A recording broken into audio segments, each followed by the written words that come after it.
Welcome back, everyone, to Moogie's VALORANT Throwdown 2026. It's the third one here, presented by Xfinity and sponsored by Riot, Gen G, and of course the UC Davis Cinema and Digital Media Program. I'm your host and play-by-play man, Takeshi TK Starstorm Kawada, and joining me, as always, is my longtime co-caster. Would you like to introduce yourself, Jake? I'm Jake Juby Goober Gustafsson. That's what I like to hear. We've got a good one on our hands for you this week. We know we took a week off, so we wanted to make sure that we reloaded with a lot more talent this time around. We've got a triple header for your viewing pleasure today. We've got 4 collegiate rosters. Top of the day, we've got UCSC taking on Sac State. That one's going to be played on Haven. Game 2, we've got the Henchmen playing against Ohlone, and that's big for each team's playoff hopes. Henchmen win, and they're in. Ohlone have to do or die to make it on in this event. And of course, at the last one, or last but not least, Cal's JV roster is going to be taking on Trace, and both of those two teams have 4 wins. A win here would most likely secure playoffs for either one of these teams, hoping to be the 1 seed coming out of their groups. Jake, as we take a look here at these group standings, do you have any surprises, any teams you want to highlight here? Not that we haven't really seen that many. We've only watched 3 games, so honestly, I think a lot of the matches today will actually highlight like our playoff runners, really, right? We have a lot of the like 4-0. We have a couple 4-0 teams going in. A lot of like group leaders that are playing today, so that'll be interesting to watch. I think it's great to see these higher standings teams because obviously week 1 we had no idea who was going to be in what kind of form, and so it was great to see some teams get started, right? You always want to figure out where the jumping off point is, and for a couple of those teams, you know, they might have started off a little bit slower, but they were able to pick things up towards the back end of things. You see Gank Disciples and Zonlo's Minion 5-0 in groups B and F respectively. So those two teams likely to be headed on towards the playoffs, but never too late for a late run. If the Henchmen actually manage to take a couple of games here, win their game today, win their next game, assumedly against Gank Disciples, that would set up a 5-1, so it would come down to those ranking points that Alex has been preaching about all offseason. Yeah, and for map 2, or for match 2, I mean, Ohlone is there. If they win out the rest of the games, they have a chance at playoffs, which also is very interesting to think about. Yeah, I love forcing the late runs, right? It's if you put yourself in that do or die position, you better be ready for it. But here's hoping that they are in that game number 2. That one, of course, going to be on bind. Ohlone will be starting on the attacker's side. So we'll have to see what they've got planned there. But we've got all 10 players in lobby here for SC versus Sac State, looking at Haven.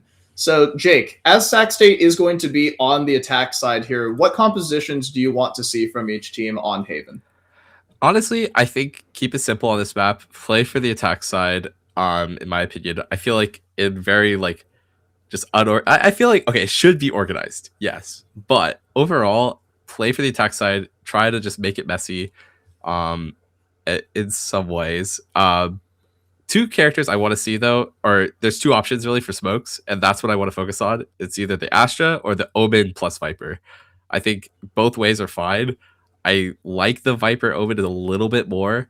There's a lot of creative things you could do with the Viper wall that I would like to see the teams, especially if they're well practiced, take advantage of. But overall, it's pretty open for duelists too.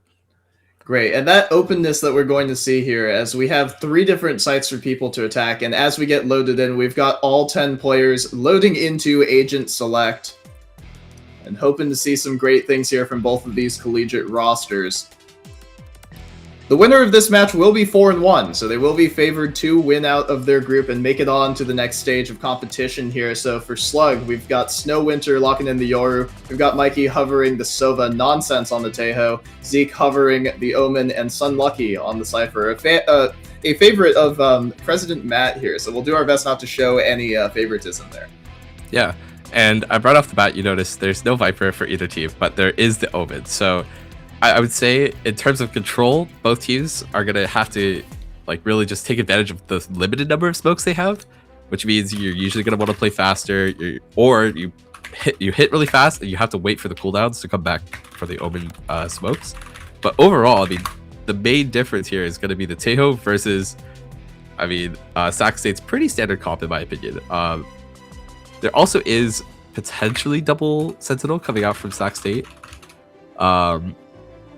And the Slugs obviously opting in for the Cypher over the Killjoy. I think I would prefer Killjoy with this comp a little bit more, just because overall the lockdown is a little bit more useful on the attack side.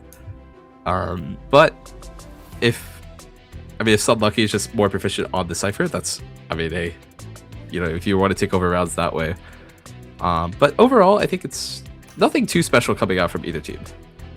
I do like to see the double initiator from SC Gold over here, as opposed to Sac State's double duelist. But like you were talking about earlier with the agent diversity, that is something that we get to see here on Haven. You get to see a lot of different approaches to it.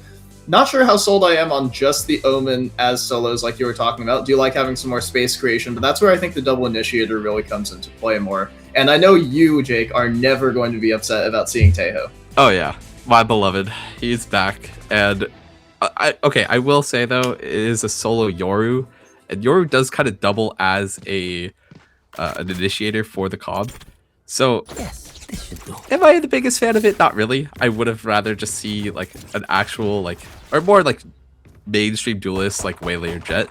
But Yoru is very interesting in itself, and it does pair pretty well with the Tejo. Excellently done. All right, and as we get ready here, 8 seconds, the pistol round. SE looking to stack towards that B side with the Yoru gate crash for the fast rotate, and Sac State going to take it a little bit slower this time outside of A main. Yeah, both teams actually opting to play pretty slow. A lot of mid play here, and we might see some early gunfights. Interesting to see this early drone from South Sac, and Balooz is going to find the first one on that push down from... Oh, excellently played on the second one as well, taking down Nonsense. So an early 5-on-3 for Sac as they start marching into this B site, runs straight into the Omen. Zeke's not going to be able to get the first one though, and as he runs back, he might have actually stalled out this hit. This fast flank could be deadly from Mikey. He's got the first and the second, but Balooz is good for the third, so it's into a 2-on-3 very fast, and this smoke push will be held by South Sac. He's got a pair of headshots there, and Sac State a fast pistol round off the back of SC's aggression. Yeah, and I mean, it's really well played from Sac State. I like that they kind of pause and anticipate some mid-aggression. That's a good call from them. We'll see if the Slugs try to take advantage of that in future rounds. They did opt in to play away from C, which is, in my opinion, pretty interesting. But overall, I'm not complaining from the calling. It's actually looking pretty solid for both sides. And you see SC gamble stacking 4 players over towards that C site, like you were talking about, wanting to actually show some presence, right? And gambling. If you do manage to actually get Sac State to hit into your full squad, pretty good. But you also have to just trust that Sunlucky has all the information here on the Cypher on the early A main peak. Yeah, and it's mainly going to be Sac State right now, just trying to suss out where the gamble is. We have Sunlucky, though, walking up. This could be potentially interesting. He might have gotten past South Sac's crosshair. Yes, he does, and he has the first one and the dink on the second. Excellently done by the Sentinel. He's going to be able to get himself back out there off the back of those Tejo rockets. And the Omen for Sac State not going to be able to find that trade. An early 5-on-3 man advantage in the gun disadvantage situation. This is great news for SC. Yeah, we'll see what Sac State tries to do here. Now down numbers. They did it. The good thing is though, Sunlucky didn't retrieve any of the guns. So there is still a gun advantage. But they are playing it really slow, and time might be like a huge deciding factor in this round. If you're Sac State, you cannot be thinking about slamming B site here, not against the pistols, but SC has actually accounted for this. They have both of the wires up on A main so that they're actually able to gamble their entire team over towards Garage and C site. Sunlucky will make his way back over to A, but as these smokes come down to show the fake, Mikey just has to hold position and see if he's ready to receive the first and the second with the jumping buck. He's got all 3 of them. There we go. A flawless eco round there for UCSC. Sac State in shambles after that second round. Yeah, and I really like it from UCSC. They choose to opt into Garage because they have the Cypher trip set up on A, so they know that odds are Sac State's not stacking towards A here. So even though a smoke comes down, there's no one there to even guess that it could be there. And of course, Mikey just cleans them all up in Garage. Well played from the Slugs. And like you were talking about, Jake, that time definitely being an issue as you have to walk straight into that shotgun on the close corner. You have to be ready to trade immediately, otherwise there's no way you can actually make it out of that choke. So SC finding themselves in prime position to take a 3-1 lead here unless Baloo's can make something happen. Fast dash in up top, going to be tagged up, and he is going to find nonsense on the back of that spray down, but Zeke's got a good blind. Mikey's got a trade, and he's got a pair of them back. 3-on-3, gun advantage for the Slugs, but going to play it a little bit slower. You're ready to receive. First one's good for that, but Baloo's looking to run him down, aggressive on this Stinger. Snowwinter holding up close with the classics, got the first, and the dink onto the second one. So Omen needing one more kill here, forced into the 1-on-2. He swings out wide, and Sunlucky's good for it. So these rounds going really fast, but the Slugs in control to go up 2-1. Yeah. You know, there's not a lot to talk about. I mean, they just went with a B hit on their eco round. Overall, just a good contain from UCSC. But it'll be interesting to see how they it'll be interesting to see how Sac State try to find out where the Cypher is. I don't think they've really found out where he's been placing his trips at all, and Sunlucky has been just kind of placing him in different spots every single time. So we see an A stack coming through, and this might be a fast fight. That round could have gotten really ugly too. Sunlucky did have his knife out, and the Omen for Sac did actually find the opener, but Snowwinter on a good line with this Outlaw, not going to find the first, and that blink back was really risky, but he does manage to make his way out. So it's going to be up to Mikey the hold. Baloo's straight into the smoke, but Mikey from short has that survival smoke. Tejo Rocket is going to force Jet into the smoke and finds the first kill. Off the back of that wide swing, Snowwinter's good for the second one in return though, so it is a 4-on-4 with a ton of damage going both ways as we get into this post plan. We'll see how this post fight comes through though. We got flashes. There's a lot of util on the side of the Slugs. I don't know what they're waiting on though. That's a neat little lineup if the stun actually lands, but it's going to force Sunlucky out from spawn, gets the first, and it's a full cleanup actually. That Tejo special delivery, airstrike from above to take out the 1 HP player. A tactical, clean retake from SC to put them up 3-1. Yeah, I was gonna comment that Sac State used a lot of util taking the site initially, so they didn't have anything to hold. I would have liked to see them push into CT, seeing as they were really down on the resources, and having the Tejo rocket along with the blind for front site, it just dismantles the site hold on the side of Sac State. It's great to have all this area denial, right? That's the advantage that this double initiator composition has. You're looking for the Sova Dart. You're going to be getting displaced by the Tejo utility. You're also going to have to move out of the way of the Omen flash like you were talking about, Jake. So SC feels like they found themselves in a good spot as far as retakes are concerned, but they need to make sure they keep finding these early lines and they have the information. If they're in man equal situations, they've got to be feeling pretty good about themselves. Yeah, and we see Sac State playing a slower round, choosing just to kind of play around the drone, but I think they will just accelerate to see when this jet is ready to go. Nice flash, pushing it back though. Like you were talking about, Jake. They're slowing it down a little bit more though, so Zeke's flash not necessarily going to know how much value he got off the back of it, and SC is being forced to play pretty defensively. Sac has a good amount of space around this garage, and they might just leave the Yor inserted while they work the rest of the map. Yeah, you have the Yoru with an Outlaw here, and you know that he's at least good for one on this slide, so you don't have to play towards A. We do see the Slugs opting towards the B and C connector, as there is the potential danger, and there's a solid one for Snowy. Nothing really happens though. They're gonna walk towards back towards the Yoru garage though, and as that's their only insert right now. And I do like the idea from Sac State, but SC has all their players in position to receive here, and Mikey should be wary of the potential for this Yor hop-up. Omen's got him covered right now from CT, waiting patiently. Sees the arm, isn't quite ready for the first kill, and it gets a little messy as Joshu actually manages to get the first. So that's 4-on-4 now, but Unlucky swings out from his survival smoke, gets a pair of them before Mystic sets him down from long. And as he swings up from garage, there's 12 seconds left on the clock, not enough time to actually make anything happen. You've got to just see how much damage he can do. He gets one more onto Mikey, but that special delivery is forcing him way wide, and that blind is going a little bit crazy there. Mystic making a round out of it with the 3 headshots, but Snowwinter might be able to wallbang him out here to see if he can secure a little bit more. There we go. A messy, messy round to be sure, but the Slug's up 4-1. I actually think you let the Killjoy live there, as the Killjoy wouldn't have got... Actually, oh no, she did have a gun, I think. She would have been able to carry out a gun. But overall, solid play from the Slugs. We'll see how Sac State try to deal with this Yoru. They have to push him off the A long line before really doing anything on the map.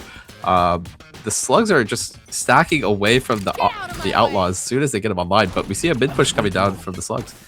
I do like the aggression, right, that SE is showing and getting players up on those early lines. That's something that's so important about Haven is you have to control that A main space. It's something that so many teams put so much emphasis on.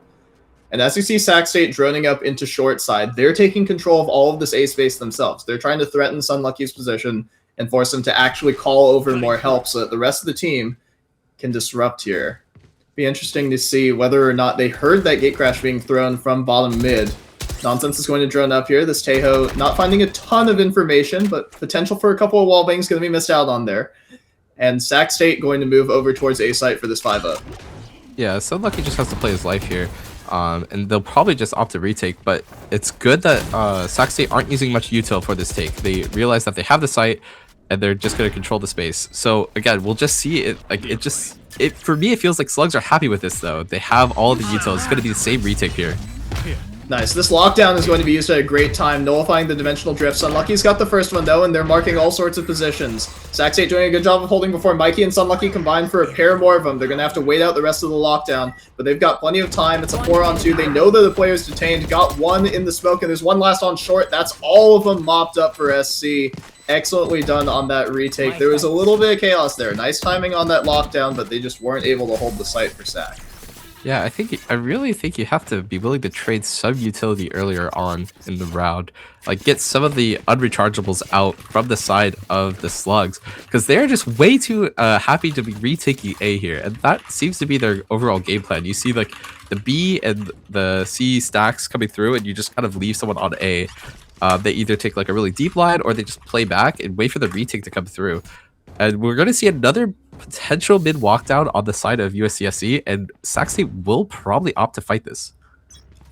This is something I'd be really cautious about if I was SC. I do not want to be putting my superior guns at the point of attack for all these inferior weapons. The only way it gets ugly is if Zeke actually dies there to Joshu, but good on him to get the first one. Standing a little bit in the open to get the smoke down, but he's just ready to smoke off for his teammate.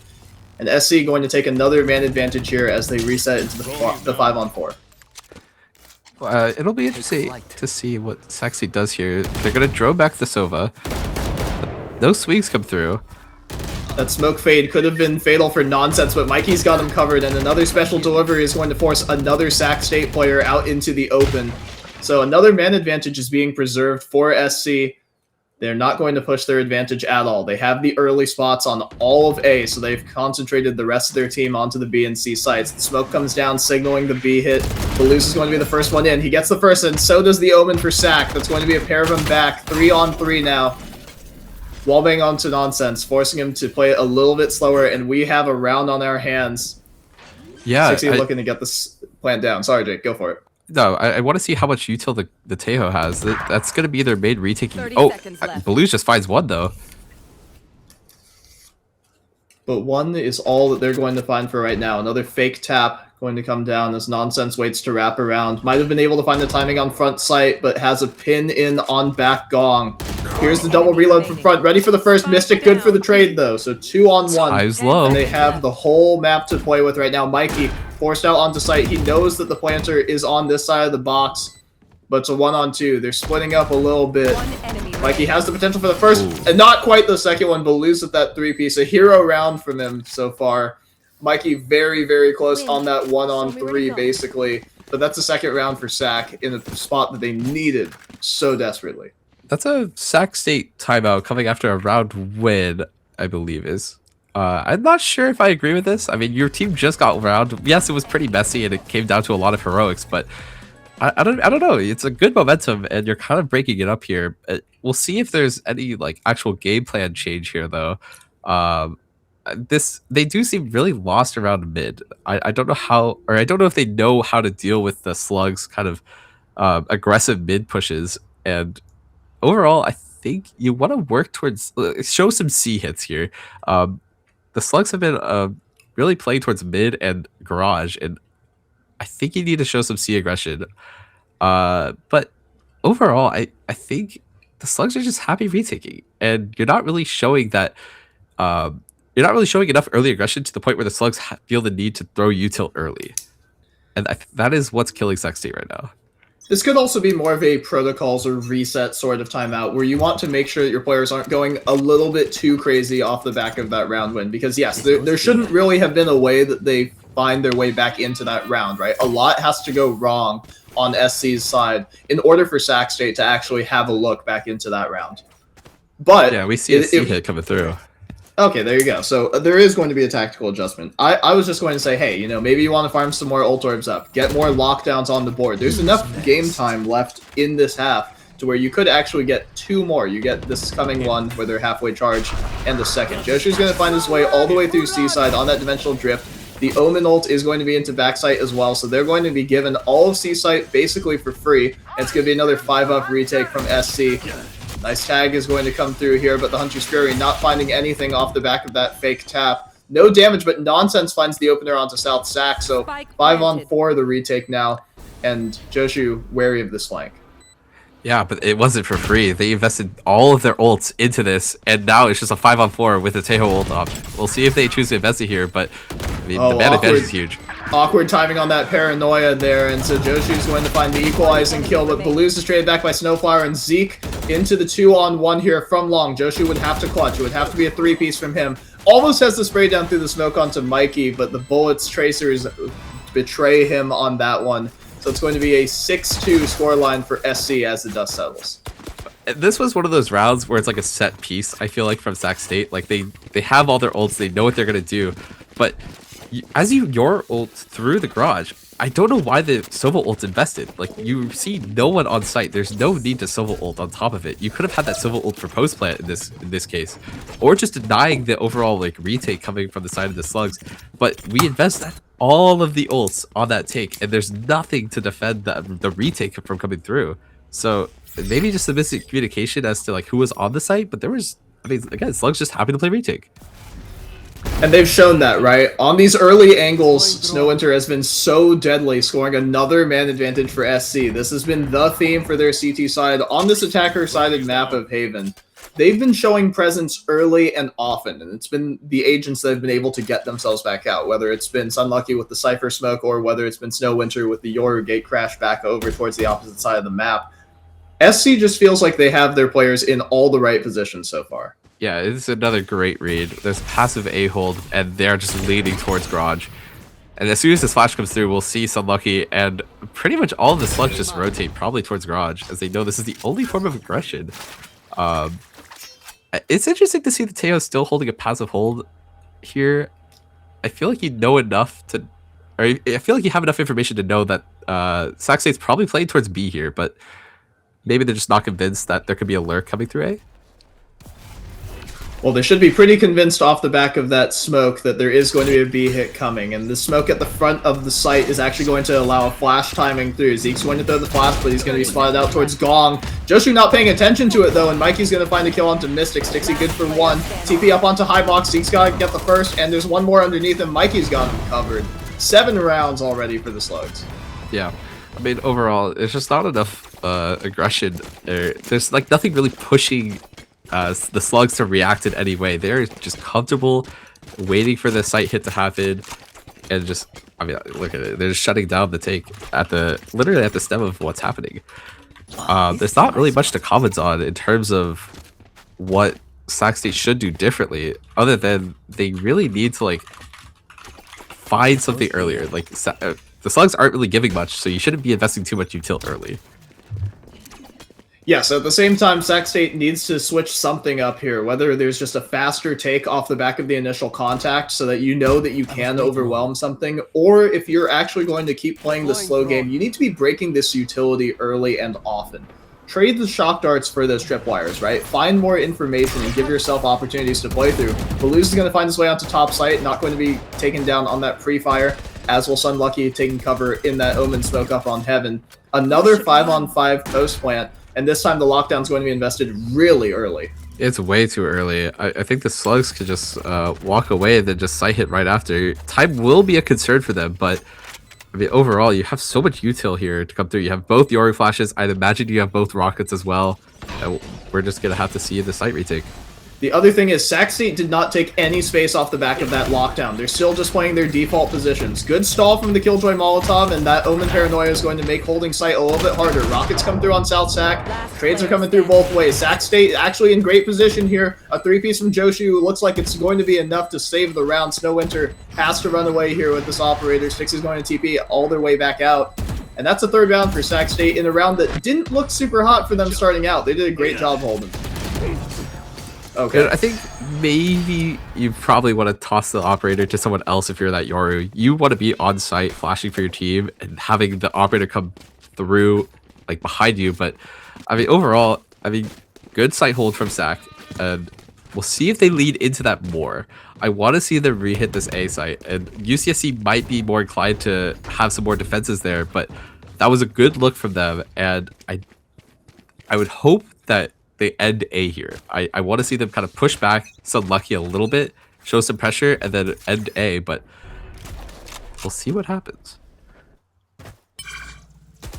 Sac State going to be a lot more deliberate this time around. That pre-fire from Sun Lucky not going to find it the first time, so Joshi is going to be good for the repeak. And now actually this man advantage for Sac State should allow them to play the rest of the map however they wish. That Cypher being down is a ton of passive information going down as well, so Sac State going to move their way over towards the A site. The Yord Flash going to get them up towards long. And so Snowwinter should have a good idea of exactly where the pressure is coming from. Dimensional Drift coming up through short is going to show Snowwinter's position and going to show that he should be leaving here. Omen TP on that same position. Nonsense doing a great job to equalize, but Mystic has Zeke's back.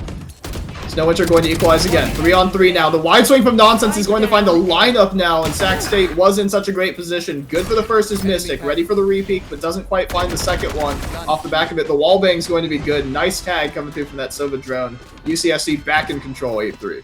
And I know we said earlier that with Sac State, we want to see Sac State kind of be a little bit more aggressive. After finding that opening pick, the Slugs have to fill the void that Sun Lucky just dropped. Like, losing your Sentinel that early allows the enemy team to just kind of walk where they want to, and Slugs have to respect that. So you immediately see all of their members kind of rotate. But since Sac State accelerates too quickly, the Slugs kind of get an idea of what's happening way too fast in the round, and you could just easily walk up A, just get as much space as you can before having to execute.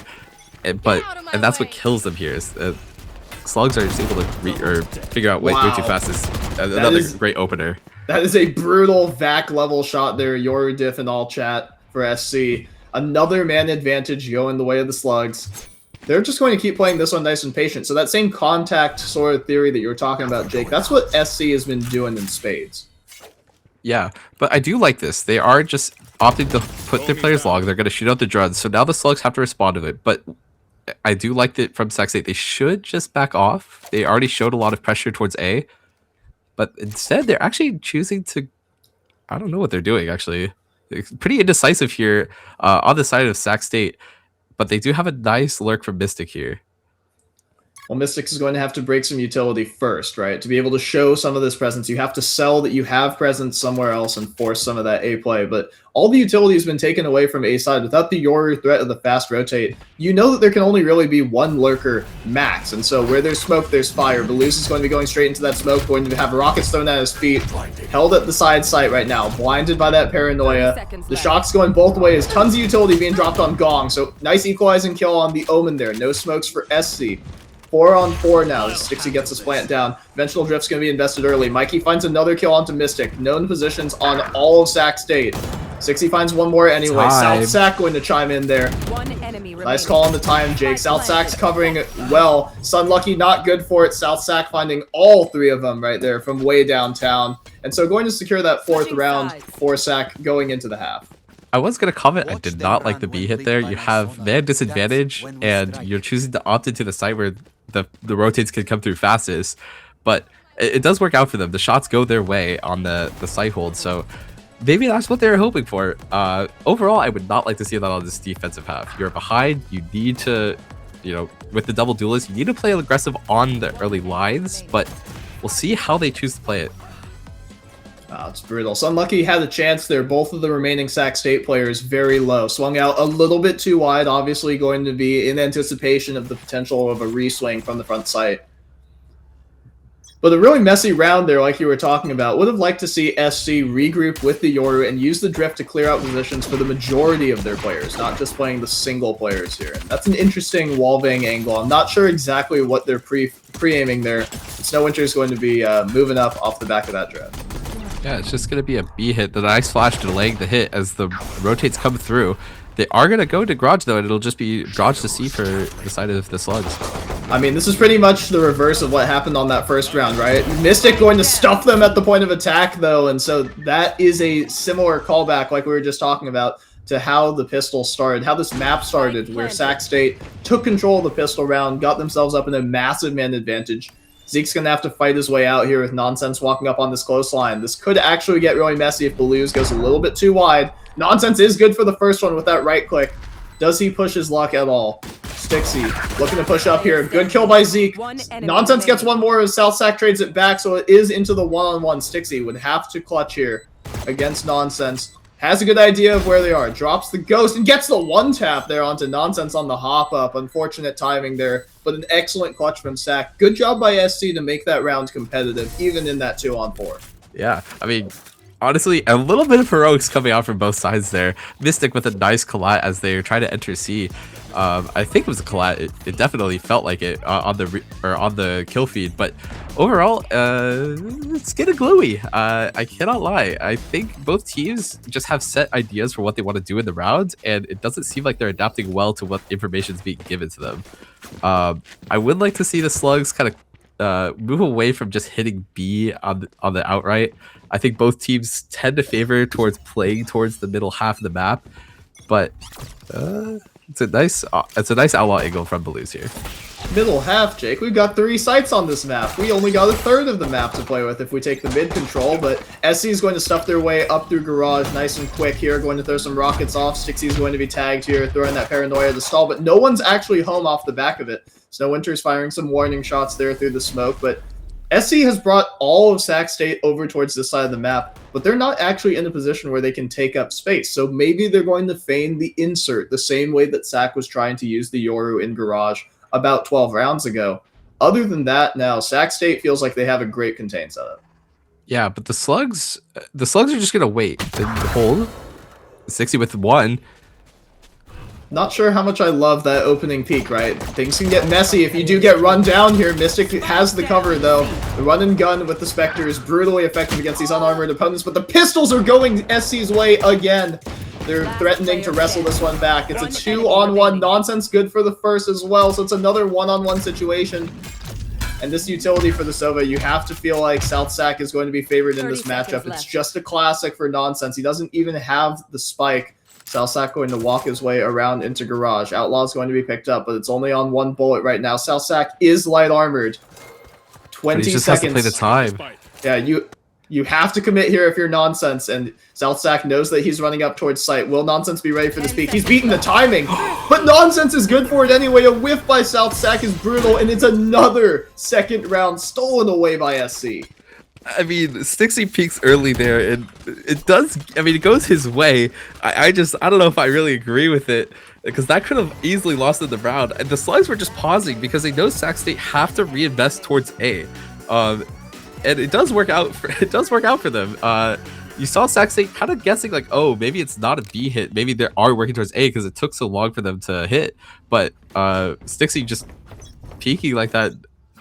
I don't know. I'm confused as we all are, probably. That was a deliberate decision there from SC's initiator. There was a Guardian available as well. That's not a one-tap the same way that that Outlaw was against that light armored opponent. Mikey finds the opener. Snowwinter's found another one, and they've got themselves an undefended A site. Snowwinter going to be holding the flank on this Yoru. South Sac not going to find anything else. They're going to be able to get the spike down and get in whatever positions they want. This looks like a 10th round done and dusted. Yep, you see the Slugs immediately react after the B push. You know that this A site's most likely just open, and they immediately just run and take the site. Minimal util being used, so now they have so much for the post play here. Nothing to see here, folks. It just looks like it should be a nice, clean hold from SC. Sac is incentivized, of course, to run in, try and make it a little bit messy. Thank you, Rachel, for toggling the the vision there on whether or not we actually have someone up in heaven. But Sac State just looking to die to this spike. SE looking to farm a little bit more. Stixie's going to be happy with that trade up right there. So getting some econ damage down before you die to the spike. Special delivery attempting to, farm some assists real quick, but just going to both die to that one. Get your money up into this round number 16. UCSC is in great control of this game so far. Yeah, and the money is going to be very much in their favor for probably the rest of the game, I would imagine. I mean, you got what? You got to close out 3 rounds. Your ultimate economy is looking very good. We hit 3 away from the Sova ult. You have the Tave ult online. And I just want to see them rip it here. I mean, you know it's a gun round coming out from the side of Sac State. Invest your ults this round, shut him down, and you pretty much just win the match outright. But still, don't shy away from the things that have gotten you here, right? Make sure your players get up into their positions. Sun Lucky is 1 HP, and as he walks out the back of the smoke, Balooz is a little bit labored on that spray, but good for it after that pre-fire came through the smoke. Command advantage for Sac State, though. They should be accelerating here. I feel like they should know there's 3 towards A, but it's taking a little bit long. The rotates are already here. They've missed a little bit of their timing. Snowwinter is going to be going in first. That Paranoia is not going to hit. That flash goes both ways. Sac State is flying out through the smoke, but Mikey has a lineup. Stixie is going to get shocked on the backside, and the hold from CT comes through on that fast flood. All up to Balooz now. Would need a 3-piece right now in the 1-on-2 clutch. Nonsense has a good idea. Swings out super wide, so Balooz has an idea of where the second player can be, but Zeke is ready for it with another headshot the opposite direction. 11-5 now for the Slugs. 2 rounds away from taking this map. I think when Sun Lucky makes contact there, I would rather just see the Slugs accelerate towards C. You know that usually when Sac State are playing aggressive on A, especially with the Jet, the Yoru is also usually there. Yes, he has the TP, but if they're investing 3 people towards A, just accelerate C. You already have really good garage control because you're walking up that entire time that Sun Lucky was walking out A.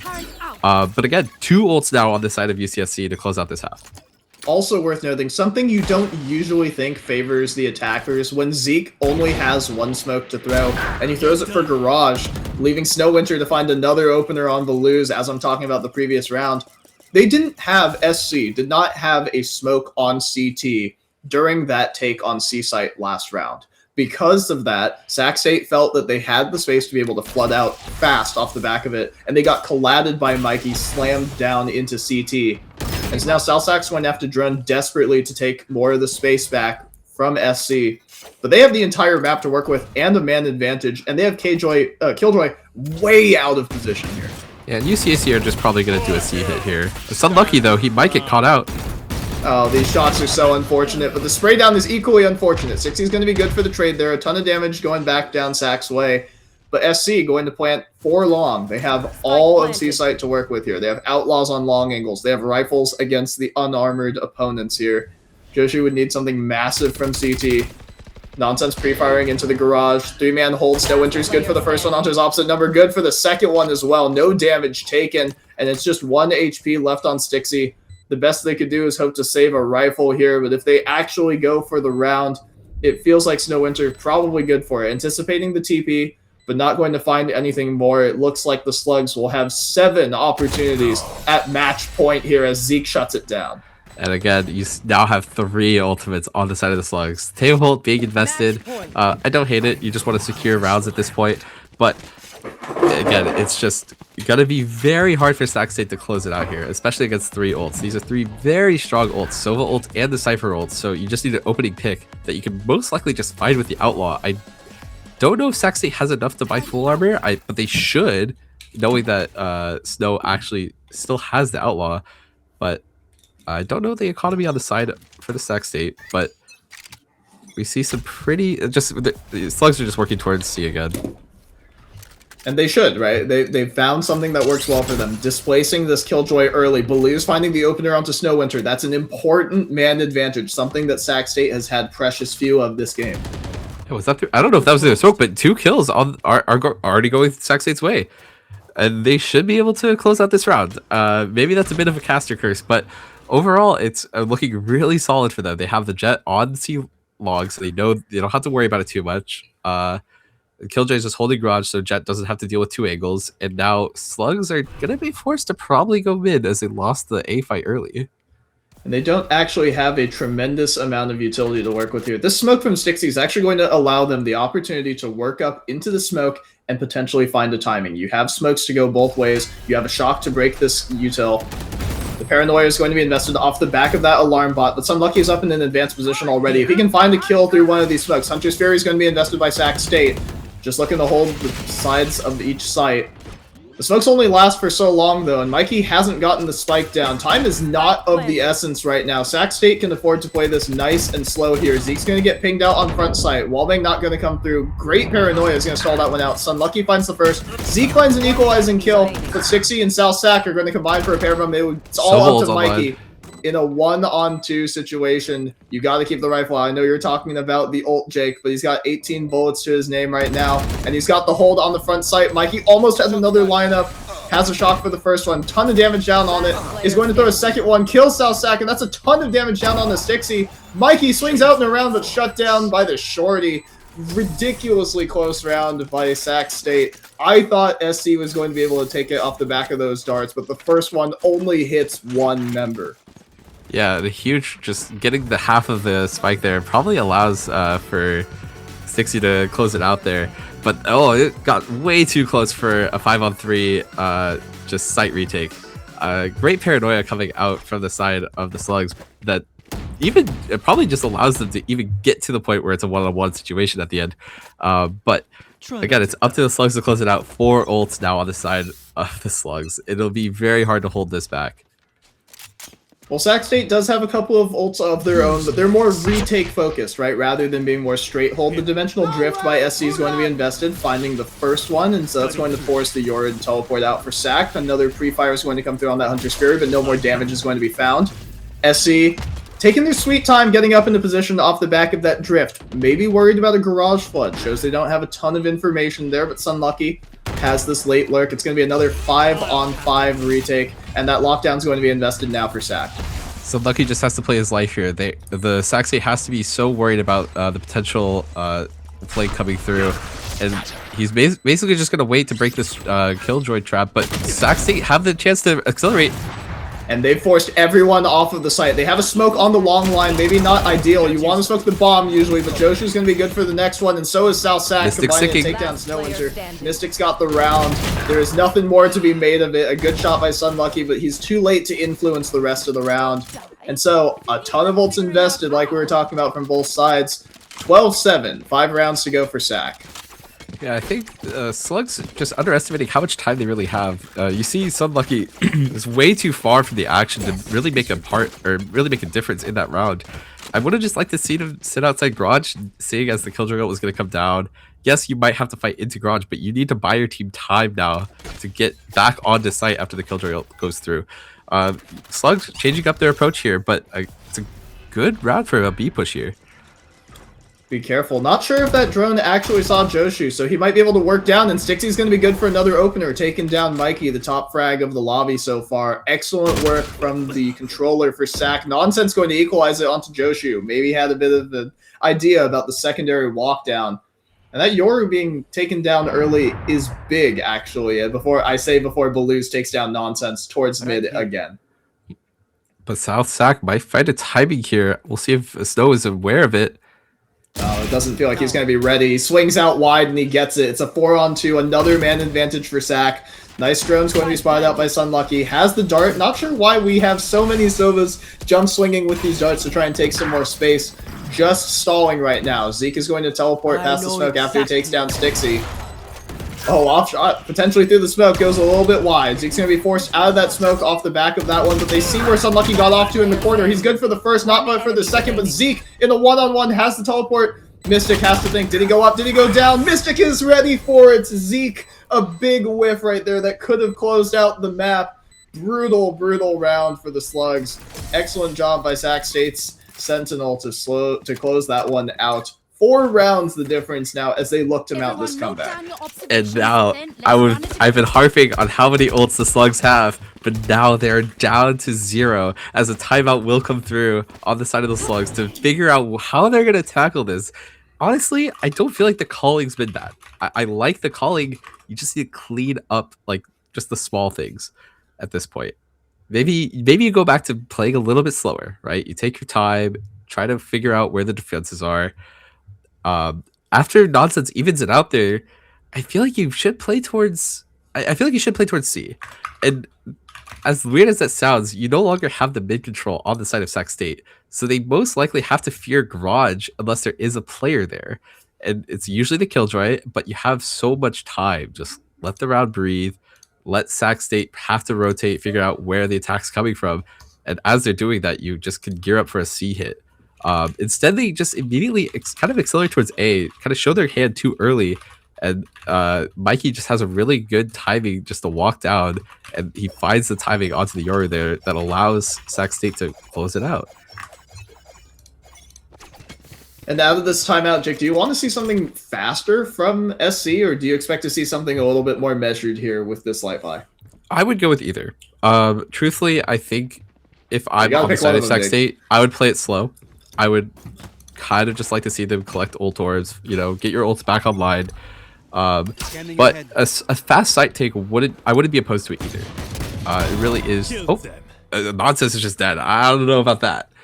Yeah, interesting to see the Tejo be the one that you're inserting up there. Usually you want to have it be someone who can get themselves out of dodge a little bit better. Baloo's going to take down Mikey as well, so that hero rifle going to be recycled. Zeke, good for that kill onto Joshu, though. There's still a round to be made of this. This 3-on-4 is not safe by any means. The round's getting pretty messy, and Sun Lucky is pushed up pretty far. We'll see when he chooses to activate, or if he even chooses to. I would like to see his team work towards A, though. I mean, it's the only insert you have right now, and there's just not a lot of info towards C. You know the op is there, and you don't have the guns to really oppose it, nor the util. So again, Sun Lucky choosing to activate, and he will find an open site should he choose to take it. Well, your mission, should you choose to accept it, is fake C, go A immediately off the back of your pressure. So SC should be able to get the spike down. That's not what I'm concerned about. The real concern is whether or not they'll actually be able to hold here. Knowing that you have Sac State's Jet up on an op feels pretty good, right? Because you're actually going to be able to, hold those lines away from them. It always sucks having an op on a retake. And that teleport into the open could have gotten really hairy from Zeke. They're going to fight out Heaven here, I feel. Oh no, the Yoru's not Heaven. Yeah, it's just patience here from Zeke right now. Salsac not going to find anything off that drone, only knowing that right now Cubby was clear. Baluz has to retake with this op. Close tuck there is going to be punished by Zeke. Needed to go a little bit wider. That first flash, not going to see anything. This dart going to be excellently played for the Cubby players. No Winter's good for the first one, but Salsac and Stixie going to combine for him. That's a pair of kills their way. That's 9 rounds. That's 4 in a row for Sac now. 3 rounds away from taking us the distance if they're able to go to overtime.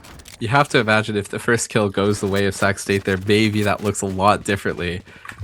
But unfortunately, Baluz does find the opening kill, and we go to another round where, again, Slugs, they only have the Omen ult to really work with.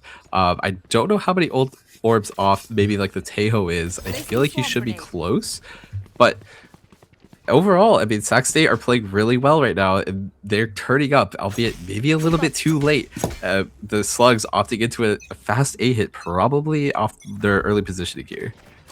We go again, like you were talking about. Baloo's going to take this early line, not going to find the first kill onto Nonsense on that jump. Why are you swinging into the open with your utility, man? That's brutal, and it gets punished immediately. VALORANT 101, double smoke's going to be used by Baloo. Skews the vision and finds a kill onto Zeke. Is almost ready for Sunlucky, but Joshu's got his back. A double up from Sunlucky. He's up on site. Joshu's going to pop flash his way out there, gets the blind on the Sunlucky, and has a great idea of where the last remaining player is, Mikey, and he's good for it. 2 more rounds, only the difference now. Sac State mounting a great comeback here. I'm lost. I don't understand why we have our Tejo just entry fragging like that. There's just no way that ends well for you. When you're an initiator, you want to use your util for your team, and you can't do that when you're dead, unless they make Clove randomly an initiator. But again, it feels like tilt at this point. Maybe you're just tilted that you haven't been able to close out this map, but you need to shake it off if you're if you're a Slug State fan here. I would be very, very frustrated here if I was one of the SC players, because yes, you did have this massive 12-5 lead, and you had 7 different opportunities to close this one out. You've thrown 5 of those, and 2 of them have been in very, very close situations. I wouldn't necessarily call those throws clutch time, you know, it shows who really wants it more, right? Who has the read on that one. But it looks like SC has a good read on this undermanned A site. They're going to be able to hit really fast. SouthStack might get caught droning here if they're able to speed up this play. The Rockets are coming through and going to force them off of back site. Snowwinter had the opportunity to get one. That pre-fire not going to be good either direction. Just damage going down on Sac State's controller. Another 5-on-5 retake here. No lockdown available for Sac either. But the Slugs don't have golds, and Euro will just be invested here to see what he can find.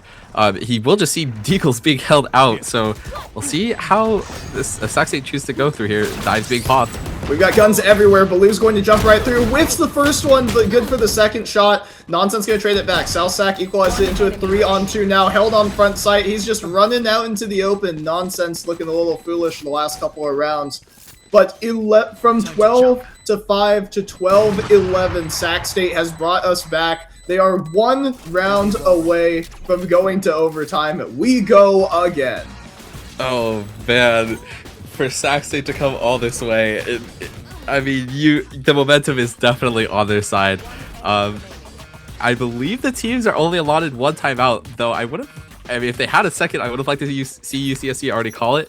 But in this last round, it's going to come down to a C hit. You have 4 ults, and I feel like the Slugs aren't really going to take their time. I don't know, I feel like they are just tilted at this point. They're probably just going to have your ult go through Garage here and just clear it out, and then probably Teo ult on top of it. Who's next? SC, if they go fast, they might get slammed by this Joshu off. This Teho drone is finally going to find value, but he gets the pick onto Sunlucky anyway, swinging too early before confirming that they were running away. Stixie's going to be good for the hold. It's a 3-on-5 now as SC trickle their way onto the site. It's just nonsense, and he's blinded. Joshu good for another one. Peeking very aggressively here, looking for the Sac State players to run it down long. Joshu's good for all of them. He's got all 4. Flawless. We go again. We are going to overtime in map number 1 of our triple header today at Moogie's VALORANT Throwdown. I'm just confused. You're going down C long and you're not droning. You're using the wrong drone. Use the Sova drone so you can see all the way down long. Instead we use the Teho drone that can't see very far. And we also have a Euro ult coming through Garage. Just let him clear the site. I don't know why we feel the need to go so fast there, especially when you have a Teho ult still. And I don't know, they just seem tilted. Sac State with a really good momentum swing right now, and I feel like they're just poised to close out the map. Well, we've been in this situation before, right? Where one of these teams had a massive opportunity to close out, but it will come down to the trading of utility and how well they can actually hold on post. Neither of these 2 teams have had difficulty actually accessing the site. The difficulty has come once the spike is down and you have to actually play your numbers versus their position. There have been great retakes. There have been a couple of fumbles either direction, but that's just VALORANT for you. Yeah, and Sac State should know that there's a lot of investment into this A-log, and I would like to see them avoid it, but they might just walk into it anyways. Baloo's, if he's spotting for it, he might have actually seen Mikey's gun barrel. The pre-fire is going to bait well. Southsac's not actually going to clear that close corner, and Snowwinter is going to be good for the first. They have no idea about that insert close from the Sova for Mikey. He could activate on a fast wrap if he really felt like it. There is Killjoy utility position for the flank, and the rest of SC is going to move into position. They have to be very careful not to peek straight into this line. We've seen Nonsense jiggle out a little bit too aggressively, we'll say. And he gives one over right there, but he's good for it onto Joshu this time. So the confidence back in the hands of SC looks good for them. The 3 players for Sac State's going to have to move their way back towards the C site. It feels like unless... Oh, they're going to move back towards this A site that was uncleared. Will Stixie clear this close corner? The gun barrel was sticking out for Mikey. Saw a bit of the arm, but not looking at it at all. Mikey's got the opportunity for both of them. Gets the first. Ready for the second one. Spray goes super wide, and re-swing back out is not going to clear it. So 4-on-2 here. But Mikey's bought enough time, and Sac has to commit to this. Snowwinter breaks the drone. Sorry, breaks the dart, gets the first one. The pre-fire is going to be good, and Nonsense closes it out on the South Sac. 13 rounds for UCSC once again at game point after the 7-round slide that Sac State granted. Slugs pulling it back. And honestly, this round just gets way too messy. I feel like there's just a lot of maybe nerves going through that, like, oh no, we threw a lot. We gotta make something happen. Again, Nonsense swinging out, and if that doesn't go his way, that looks the round looks very differently. But again, we have an off on the side of Baloo's. We'll see how the Slugs choose to go around this op, or if they even do so. There have been some pretty questionable decisions being made in terms of swinging a lot, or very early, but Drone finding nothing except for the Killjoy, which will shut down the util very briefly.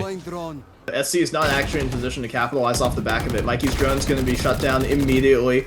And actually, a lot of the Killjoy utility was pulled back prior to that drone actually going down. Or maybe it was Sova Shock if they had vision on any of that. SC is moving up fast on this line. Baloo's has been good for the first one off the back of this op every time. We did see SC actually using a smoke earlier on top site to close off that op line. That Yoru clone is going to figure out exactly where the turret is, but it is just that. It is just the clone. So you should have a good idea of the hit is not actually coming here. The smoke being invested on front B from Sac State should signal that there's pressure elsewhere. The dart is being invested for SC to get Sunlucky back into position. But it's a little late in the round for this late developing play. They've only got 40 seconds left. They've got to commit somewhere. Yeah, both teams unsure of where they're coming from. The pre-fire lets Sac State rotate, but then this flash should let Blues know, but he misses the first shot. Big whiff right there, but Baloo's finding a freebie onto Zeke as he teleports straight into the open. Then he's going to find his way back out on the back of the survival smoke. 60 in good position. Mikey on the other side of this wall. 20 seconds left. The spike is rotating back. They have to go all the way around the world. They don't. You're right, Jake. I don't think they have enough time. Nonsense running knife out right now. Mikey's going to be held. They will actually get the spike down, it looks like. They will have time to get there. And Sunlucky on the super late lurk will have the opportunity to shut down a couple more rotators. Doesn't have the first kill onto Baloo's, but did he actually see Sunlucky's movement? Good for it is Baloo's ready, and here come the knives right now. You have a 4-on-2 advantage. You have to retake this. The first swing from Nonsense is good for one. Mystic shuts it down, so it's all on Snow Winter, and we are going again. 13-13, Sac closes out the 4-on-2, and we are once again in overtime. Oh, man. Sunlucky almost has the round there. If he takes out Baloo's there, it is very hard for this, or it's very hard for the Sac to just take it. I'm at a loss for words. This map has been definitely very interesting. I feel like there's no adjustments to be made either, though. As production has called, there has been a timeout, and okay, I will say I don't think there's very many adjustments to be made here. A lot of these rounds have just gotten messy. You're just like, players are just over peaking, giving away ones too easily. Maybe the adjustment is, hey guys, clean it up, slow it down, just take it one round at a time. But oh man, I mean, what do you want to see here, Mr. Starstorm, going into, what is this, the 27th round? I have not been called that in, like, maybe ever, actually. I don't know that anyone has ever referred to me as Mr. Starstorm. What do I want to see here? I want to see Sac State get these duelists up on the line, right? They've been stuffed at the point of attack by SC a couple of times. If Sac State wants to close this out, it feels like the defense has definitely been going better for both of these two teams here on the day. Whoever wants to win this game is going to need to win an attack-sided round. They're going to need to actually take up on the site and actually, let's see some push down after the plant comes through, right? Let's see some actual movement forward. You have a Sova, you have a Yoru, you have the opportunity to take more space. You don't need to save all of this utility if you actually still have some of it left, right? Take something else. I don't care whether it's CT line. I don't care whether it's a rotator, right? Just actually show some more presence somewhere else on the map. The Slugs seem to have a bad read on this. Smoke will kind of cue them in, but they're just too scared of the A hit, and it'll be a fast C hit coming from the side of Sac State, though. Well, I was talking about a faster paced play. Get your duelists up on these lines. Sunlucky did that first trick once off the back of the survival smoke. Gets the first one. The excellent trade by South Sac. Traded back by Snow Winter. Holding on the back of the smoke. He peeks straight into the rifle of the Yoru. And as he sits in the back here, he's just going to wait patiently. 3-on-2 now. Snow Winter knows exactly where the spike is. They have eyes on both remaining players. Mystic needs to drop back down out of garage. Going to work all their way back around towards Seaside. Mikey being patient, being tasked with watching a lot of ground right now. Snow Winter is going to have to teleport his way back out of sight. But the spike is still down. Sac, only 30 so odd seconds remaining. They're going to have to pick an excellent timing here. Snowwinter's teleport is going to the opposite side of the world. So if he does get put in an uncomfortable position, it will take him about 20 seconds to rotate back from where he's standing right now. Nonsense. Ready to receive right now. Snowwinter holding the entry. They're going to be looking at backside. They had an idea of where he's at. Free fire to signal his position. Not going to be good for the first one. Mystic. The wide swing from Nonsense is brutal though. South Stack closes it. And so Mikey, tasked with another 1-on-2, gets the first one, ready for it. And now Mystic, being asked to clutch, has a great idea of where Mikey's going, but he backsteps it right there. A little bit of a slide back from Mikey. He gets the 1-on-2 to put UCSC once again in the driver's seat. They've got one more chance to win this game. Absolute heroics on the side of Mikey there. And I mean, it just gets messy again. The slugs are double holding multiple angles. They just let the players walk up long for free. And I mean, oh man, this game is just feeding families at this point. Like, I don't know. It's a lot. And I feel like this round coming up, the slugs have to play it slow. I just want to see them take their time. Look at those bangs. Again, figure out where. Oh man, it's a V hit. Oh no, no. I mean, it's the antithesis of everything that you were asking about, Jake. But actually, it doesn't look like they're going to do too much off the back of that Tejo drone. Spider's only going to find the controller back towards B side, but that op shot going to go wide from Baloo's means that you actually have a ton of space for Sunlucky. You have the opportunity to work your way up towards this A line, knowing full well the op can't be there, and the rest of your team is working up quickly off the back of your pressure towards C site. Sunlucky is still holding 2 players towards A. If they speed up this attack here, Mystic's going to contain Nonsense, but he's good for the first one onto Joshu. He's pushing out through the smoke, through the Molotov, I apologize. 60 and South Sack going to trade for a couple more, but it's a 3-on-3 here. Snowwinter gets the first. Mystic is fighting Ghosts right now, swinging out back and forth on opposite side of the map. Snowwinter's good for it, so they have the 3-on-2 situation. They finally, UCSC has a man advantage in a post plant right now. We were talking about it before this round started. To win this game, you're going to need to take a T round away. Mikey's drone is going to show that Zeke knows exactly where Southsack can be. Baloo's with this operator would have to pull off something unbelievable in order to make a round of it. But Mikey's shock going to show that there's no one home. Baloo's gets the first. Snowwinter good for the trade. 15-13. UCSC finally closes that game out. I have no words. That round looked so messy. I mean, half the time, I'm sure production can see me. I'm just like this, like, what is happening? But okay, it all comes down to at the last round, Sunlucky's just A, and he holds the 2 players there for pretty much the entire time, and allows the slugs to play so fast there. And we saw that South Sack and I forgot the Jet's name, but South Stack and the Jet, they're just on A the entire time, while Mystic is just under pressure for, I mean, how long that was that round. But that's what it is. It just takes one good round, and Nonsense fighting the opening kill.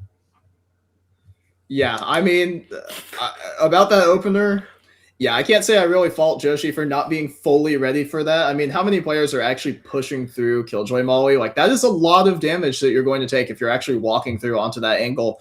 But Killjoy wasn't actually ready. Mystic did not have the line to be able to trade back onto Joshi. So Nonsense actually got the kill and then also took more space afterwards. So a player who had been getting caught out a couple of times down the stretch in that 12-5, the 7-round slide for SC that Sack just clawed desperately at to force overtime the first time around. It finally ends with one team winning a post plant. And what did they do? They got their way onto site and they took advanced positions. And you got to have just a huge sigh of relief if you're the slugs. You almost threw the match. You went, what was that, triple overtime? Yes. And you barely scraped by, but you scraped by nonetheless. And I believe that does clinch first seed for them. That should favor them to win the group. So yes. SC is going to move up to being 4-1. I believe Sac State is going to move to being 3-2. I'm pulling it up on the other tab. Alex is letting me know that I'm correct. I love to hear that one. He doesn't say that too often about me these days. Excellent stuff. So our first match of the day, our second one is coming up in about 15 minutes. We've got the Henchmen versus Ohlone, like we were talking about, do or die for Ohlone's playoff hopes. And if it's anything like how crazy this first match was. You're not going to want to miss any of it. We're going to throw it to break right now. Don't go anywhere. We'll be back with you in about 15 minutes. Helium Melanin showing beautiful control.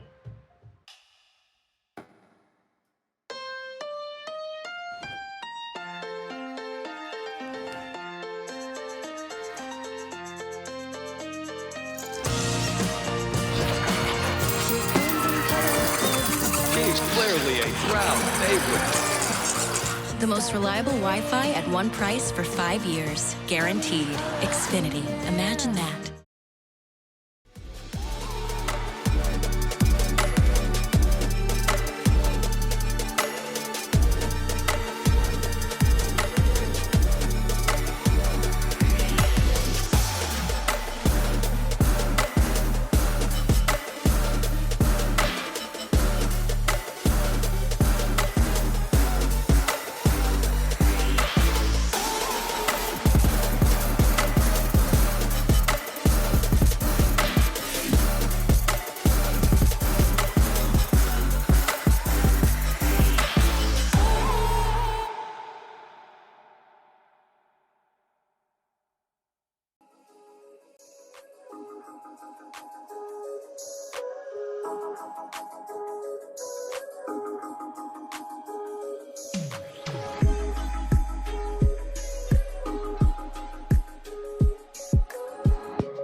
And welcome back. Well, actually, I hope you guys didn't go anywhere during the break. I know, a little bit of a pause there off the back of our high-octane double overtime banger that we just watched between UCSC and Sac State there. 15-13, the final score after a 12-5 start for SC.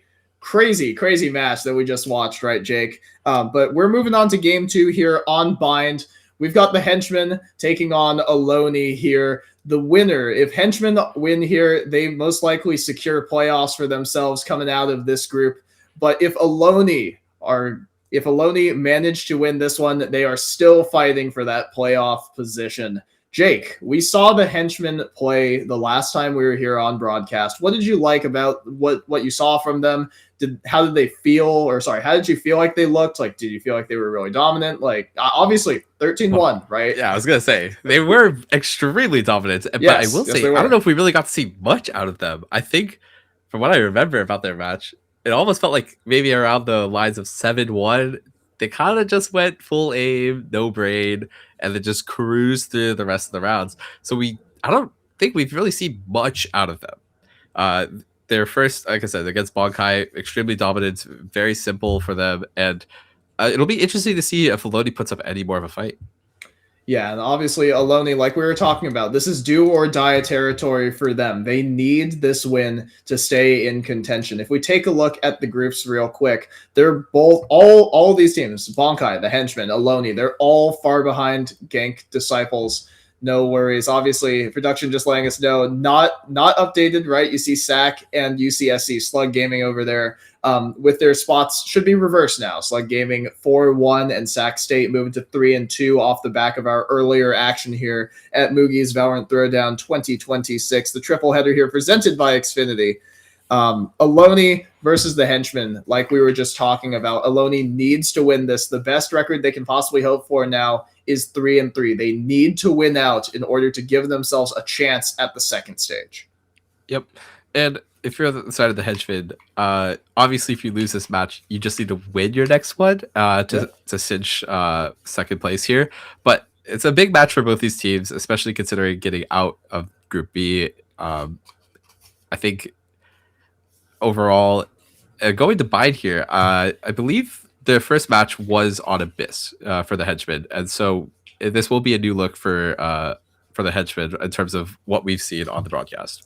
Yes, and they did an excellent job with a lot of early aggression, right? They had players up on each line. They had heroics in a bunch of rounds, like you were talking about, sort of taking the tactical out of the tactical FPS and just going straight shooter. It was definitely fun to watch, obviously. A little brutal for Bonkai's side when they did run into that sledgehammer earlier. But again, this is one of our collegiate rosters that we've got going here. We've got 4 playing today. We had 2 just playing against each other. The Henchmen playing against Ohlone today, and also in our third match of the day, we have Cal Berkeley's JV team. We have Cal Gold playing up against Trace. They're at the top of the table in their groups as well. So yes, we've got our players finally up and ready. Everything is set for us to go right into Bind here as we move into Agent Select. Some might say a Moogie's Throwdown classic of a map here. Oh, man. But as some production's laughing at this, we love Bind here. I think Bind. We see it. We are very well practiced on casting this map. And so we'll see how the teams kind of pick here. Clove already locked in for the Henchmen, kind of playing into their very aggressive nature that we saw on Abyss, turning defense into offense. But for Ohlone, a very stock standard pick here. We have the Raze, which is a pretty standard duelist on this map, alongside the double smokes in Brimstone and Viper. I don't think there's anything crazy with that. The Henchmen, on the other hand, if this is what they're running, very reminiscent of a Pure Rex style comp here. Very aggressive double duelist. Phoenix has been played more and more, mainly because the ultimate, while it's very simple, is very powerful, and you're able to get it online very quickly, especially if Screw's able to frag out this game. Yep, and just introducing the players once again for the Henchmen. We've got Espa hovering the chamber. Uriel is going to be reprising their role as Clove. Sexy Man's going to be playing the Waylay. Nice champion there. I like that agent. Ellie is going to be on the Sky. Screw's going to be hovering Phoenix still. And for Ohlone, we've got Roz on Tejo. We've got AVG on Sky. That's a crazy name. I know Jake is. I know Jake's chuckling from behind the screen there. Sylveon on the Brimstone, Paishao on Viper, and JV Shark on the Rays. And we've got some excellent free cam work here on this opening cinematic. I believe, Alex, is that Ling's work right there?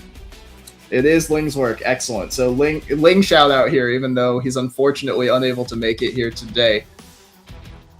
Going into the stinger here, Jake, what composition did you like better here? We saw Ohlone's comp for a long time in Agent Select there, but do you have any preference on what we've got going? I will lean towards Ohllone's comp just in terms of its overall power. This, again, like I said, it's very stock standard. It's what a lot of the VCT teams just kind of style is with double smokes. But I do also like the Henchman's comp. Not because I think it's like necessarily something that you should run, but if this is their kind of play style, again, if you want to turn defense into offense, this is the style comp you want to play. And it'll be interesting to see if they end up playing very aggressive on this defensive side.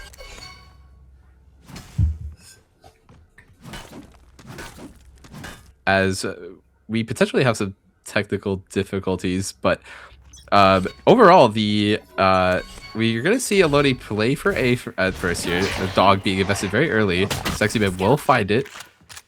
Overall, playing it very slow. Ohlone taking their time here. Both drones being invested as JB Shark going very aggressive here. Right click will not find it. Yeah, Ellie finds the first one there. That's first one for the entire match. Sexy Man good for the first one as they have the blink back on the Waylay. Good for the second one onto Roz as well. That Teho drone being invested from so far back from short. Sylveon's good for one. Screw gets the trade. Paishao has the flank onto Screw. Has the reload. Knows exactly where the players can be. Swings out wide. Gets the first one off the back of that Bandit. But 74 HP is not a ton to work with here. Going to have to choose their timing off the back of this wall. The opportunity to lurk up back here. Finds a back turned onto Espa. Excellently done, but not able to shut out Uriel. So first round for the Henchmen. Like you were talking about, Jacob, very aggressive style for this defender comp. Yeah, and they didn't really play too aggressive here. They actually kind of just let Ohlone walk into their crosses here. Overall, the Henchmen just playing contact. We'll see if they... I would like to see them play very slow here. You obviously, now with the gun advantage, don't want to just rush into potentially just a bunch of right click from the classic. But in the future gun rounds, it'll be interesting to see how they play aggressively on this defense side. Ohlone needs to get their drone initiators up onto the line, up to the corners, right? They need to get closer to the action rather than just using it so passively. Screw's holding a really tight line on the first one. That first spray is not going to go his way, but that Molly's going to buy him a lot of space. So Ra's getting a good amount of space out for Ohlone, but Sexy Man's got the first one onto Paishao, so another man advantage, as you would expect with the gun advantage that the Henchmen have granted themselves. So Espa going to just do a little bit of jiggling here as Ohlone get ready to hit onto this three-man site. Yeah, and it should just go the way of the Henchmen. Guns playing back site. The Classic's not going to really be able to do much, but we'll see how they make use of it. Excellent. Screw is ready to receive JB Shark and has another spray down. Not quite going to finish up that kill in Hookah. Sylveon doesn't know how close the flank can actually be. Uriel's going to swing right out with that Spectre. Gets the first one. Not ready for the second, but Sexy Man's got him covered. So from long, Roz, 30 HP and the Classic. All he could hope for is one with the right click. The body block doesn't actually even punish the Henchman. So 2 rounds right there. And then you have to expect they're going to carry this bonus through. Ohlone, a must-win round as we talk about this first half. Yeah, Screw potentially giving one away fairly early, especially with the Phantom. He gets out by the skin of his teeth, but overall, the Henchmen keeping it clean. They found the lurk on A very early and are able to kind of figure out where the rest of the attackers are coming from. So yeah, again, this is the round. I expect to see the Henchmen going for something early. Whether they do is up to them, obviously, but I imagine the Sexy Man's going to take an early line here. Yeah, the Waylay with the Bulldog, though, maybe not the weapon of choice, but if you can get posted on the line that you actually want, it would be fantastic. Fission is going to go Fission with that dog. It's going to be destroyed instantly by the Bulldog. So Sylveon's going to retake that line. That's what you want to see this initiator utility being used for, right? But generally, you want to see if you can get your players up into a farther position. Another early peak's going to be used by the Henchmen. And so Fission's going to go deploy that flash in. Screw's going to be caught with a flash out. Shark's going to move up early and fast. They're taking down Uriel as well. This is a great look for Ohlone. They're in position with a man advantage in this gun round that they've granted themselves. Ellie's going to be dogging straight through in U-Haul. Going to find nothing there. But JV Shark's going to be able to retake all that space. Sexy Man finds a back turn. Gets the first one onto Roz. Waiting nice and patiently. Finds a back turn there. Fission caught napping right there. A third one for Sexy Man. Blinks back into the site. JV Shark's going to be good for the trade. But the health is favoring the Henchmen right now. They have a good idea of where the last players can be. Espa's got the first one, and they know where Sylveon was. You saw him at the start of the round. Brim's got one smoke and one molly. Tucks back into the corner. Gun barrel spotted by Ellie. Good for the one shot there with the bandits. And no rounds are going to be stolen away here. The Henchmen getting away with a third one. Ohlone back to the drawing board for round number 4.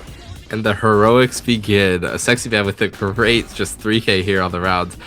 And I gotta question Ohlone here. I do like that they're playing it slow. They're using the amount of util they have at their fingertips, and they're just waiting it out the early aggression from the Henchmen, but the Henchmen aren't biting either, which is, again, what their comp wants to do, but if you don't bite and there's no response from Ohlone, the Henchmen are just happy. And so, again, we will see how Ohlone try to tackle this A site. Playing slow isn't really working out well for them. I feel like they need to speed up a little bit here, but again, finding out where the Sexy Man's probably playing, and you know there's multiple players here. There's a drone being invested in the mid though. I like the potential aggression from Sexy Man, being able to hold these lines, knowing that you have the safety of that waylay blink back. This rocket is actually going to stall out Ohlone from pushing U-Haul, which is going to allow Ellie to get repositioned back on this line. This stinger, though, at close range can be deadly, and Sylveon finding a kill onto Uriel means no more double smokes. Ellie's got the first one, holding patient for the second. This is excellently done by the Henchmen. You really cannot let these rounds slip away from you, especially when you start off so dominant. Right behind the Viper wall, treks the rest of Ohlone back over towards U-Haul. They only have one point of attack. The TPs are going to be thrown. Bajiao's going to be playing nice and patient here. Yes, there's a lurker. Sexy Man has to know where exactly can this Viper be. Probably going to be caught in U-Haul. Yes, he is with that knife out. Espa's got the spike down, though, and so Screw's going to swing out off the back of it. Nice team play there from the Henchmen. Forces Bajiao into a 1-on-3. Yes, you have the rifle. You're chunked down. No shield already. Espa, 2 bullets could get it done. Just going to be playing the long-range angle from Hookah. Swings out. Information gained.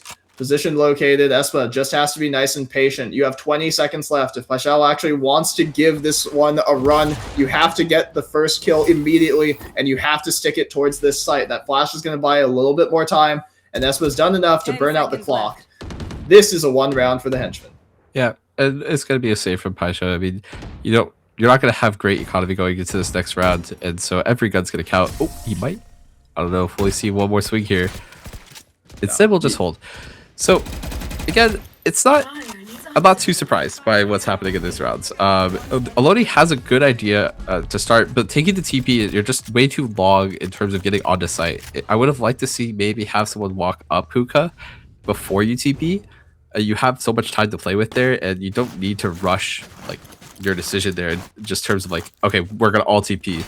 And we see the Henchmen kind of matching the pace, right? You take the TP, but the Henchmen are there at the same time as you, if not a little ahead, and Screw is already in elbow at that time. Ohlone being caught on a different setup this time, right? You have all 5 players outside of A, but none of them are actually watching the line. There was a timing where one of the Henchmen could have gotten up short, but obviously you have the double initiator if you're Ohlone, Look so how you're fast this not flank is worried coming about the through. walk-up. Say again? Look how fast this flank is coming through. Screw has just walked his way down, and he will find all of these members in short here. Well, they shouldn't find anyone with the backs turned unless he accelerates really fast. JV Shark is going to be contained by these rockets by his Tejo, so Screw's going to be working his way around. Finds Paishao, but now the flank has been alerted. The jig is up. The flash comes through. He's stalling very, very nicely. Just has to keep playing patiently. That spray goes super wide. Roz a little bit back and forth there. AD takes down Screw. Uriel takes down Roz, though, to equalize. In that trade-off, the JV Shark and Ellie going to be trading back. Fission is not going to be ready for the jump swing from Sexy Man, so Sylveon, 1-on-2 situation. It was a 1-on-3 previously. Brimstone with no smokes left to his name. Has to go back through the teleporter, so you should be able to hit this undermanned B site. The timing should work in his favor. Is he going to be able to hold this onto Espa? He's going to swing out early. Caught by that utility. Sylveon on site. Here comes the Waylay ultimate to slow down everything right now. Sylveon would need a massive headshot. He's not going to find it. The miracle was potentially there, but the wish was not granted. That's 5 rounds for the Henchman. Yeah, and I do like the Waylay ult being invested on the side of the Henchman. Like, yes, it's only for 1 kill, but you secure a gun round, forcing Ohlone probably back onto a very light buy. If not, it'll be light shields and rifles for them. So overall, I like the play, and there is a timeout on the side of Ohlone. They need to figure out kind of how to fix this attacking side, especially with Screw just walking down for free, as you have no Sentinel to have like the flank being watched. There's gonna be a lot of holes, especially if you're not willing to clear your flank. Yeah, and having the defense start 5-0 on an actually, like, this is a genuinely very attacker-sided favored map. Like, you have so much rotational ability, right? You have teleporters to go B to A or A to B basically instantly if you have a walk-up anywhere else. Ohlone is running this sort of... You think of it as being a 4-1, right? You just have the Viper lurk away from the rest of the team, and then you work up with the rest of your 4, and if your Viper manages to find someone, you just pull trigger immediately, and you run the other side of the map. The same is true of the Henchmen, though. They're working their way down on each of these lines, and Ohlone is just gifting them so much space, which is something they really need to address in the second half of this attacker half. And I have to imagine that's what the timeout is for. I would like to see the rest of the map being utilized here. You've been A pretty much 5 rounds, and none of the rounds have gone your way. And immediately we see Ohlone going to B. I'm surprised the Henchmen aren't really kind of keying into this. Like, you call a timeout when 5 A rounds didn't work. But JB Shark might just be walking into the line here. They'll be nice and patient, though. Sexy Man's going to find the opener onto Paishao. So again, that 4-1 is going to be turned into a 4-0 this time around. The Henchman getting away with it again. Being nice and patient. That is the name of the game, right? When you're in these off-balance situations, or when you have a man disadvantage for Ohlone, you need to slow it down, work it out a little bit, see what space you can actually find away from the point of attack before you decide to hit with your numbers. But Sexy Man has so much space here. I'm kind of surprised he's not really working any faster here. Ohlone will be accelerated towards B, though. Not too much is going to be found off the back of that drone. That nade is in great position to force Espa back. So at the very least, Ohlone is going to be able to make their way out. If the smokes were on time, Ellie finds JV Shark before the smokes come down. Roz is going to fake a drop. That flash is going to go a little bit too far for Ohlone to actually make anything out of it. So Roz is going to have to make his way onto site. The spike will likely go down. It looks like the Henchmen are more than happy to give up the space, but the Molotov's going to come through. Screw's going to flash his way out of the smoke. Ellie's good for 1 and the second one, so Fishin not able to do anything more there. Screw cleans it up. The Henchmen, a clean 6-0 start after the timeout. Yeah, and I know you mentioned the Viper lurking. You just don't want your Viper to swing out. And giving away that kill so early allows Sexy Man to just basically take all of A and know that the attackers have to end B here. So, again, if I'm Ohlone here, I want to see Viper work a little bit slower. Don't just swing into angles that could be there. Maybe work with a teammate here. Maybe work with a Sky. Have the Sky flash the Viper onto a line early and have him take that space like that. But again, if you're just going to be sending your Viper on a solo mission, it's feeling more like a death sentence than looking for anything more. I would also like to see Ohlone send their Viper up short side, right? Use this lurk wall that you've given yourself every single round. But this attack is going to be a whole lot faster with that Brimstone ultimate. That stun is going to be brutal. Sexy Man gets the first, and he blinks out to avoid it. Screw gets one more run and gun. And so Sexy Man's going to swing in off the back of it. Isn't ready for Roz's cover, though. So a little bit of an interesting play through the smoke there. Ohloni's Ohloni's controller going to be taken down to 0 off the back of that decay. Regens right back up real quick.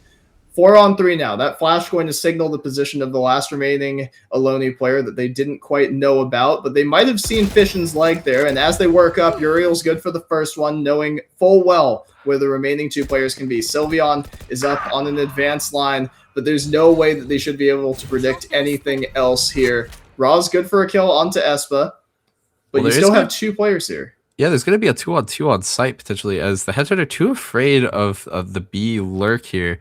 Ra's potentially looking for the flank here before they execute, but another smoke being invested, and it's just not the most ideal spot. So they are gonna guess the gamble correctly, though.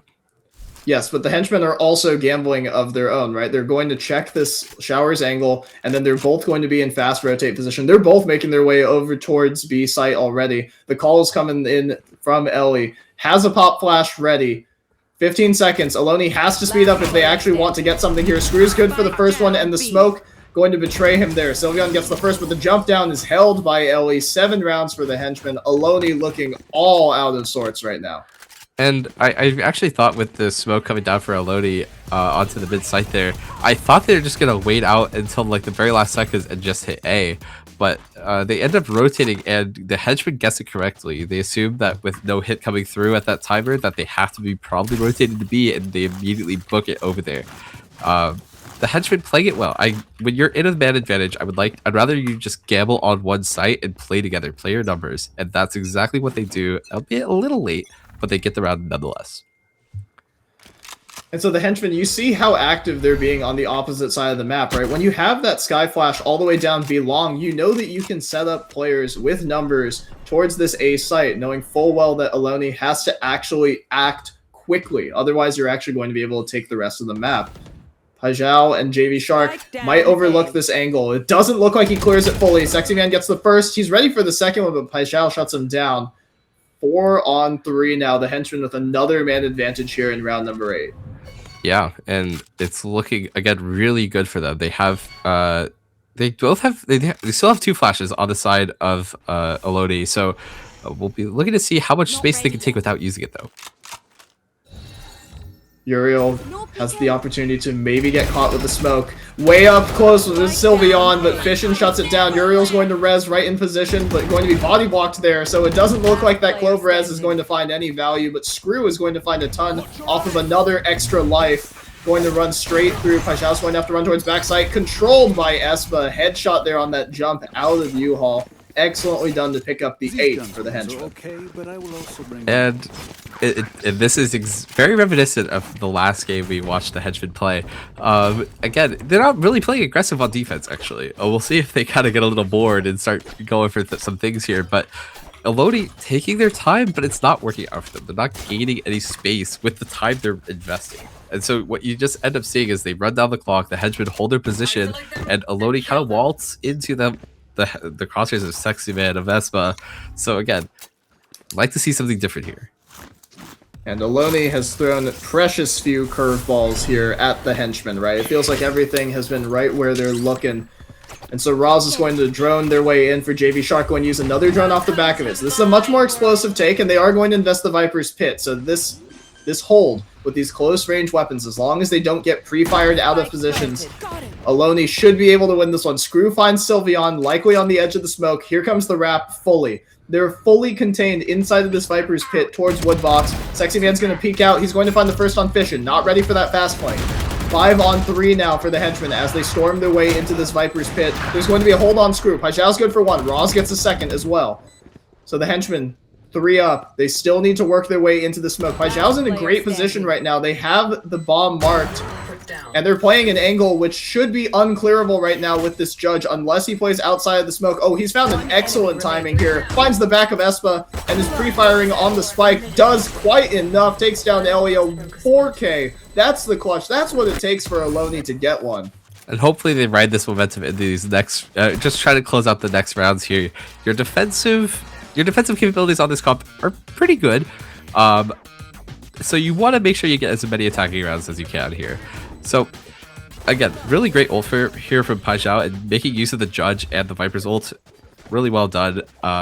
So moving into this next round, they are moving towards B. They're going to explore more of the map. And like you said earlier, the Viper's going to explore mid with this lurk wall.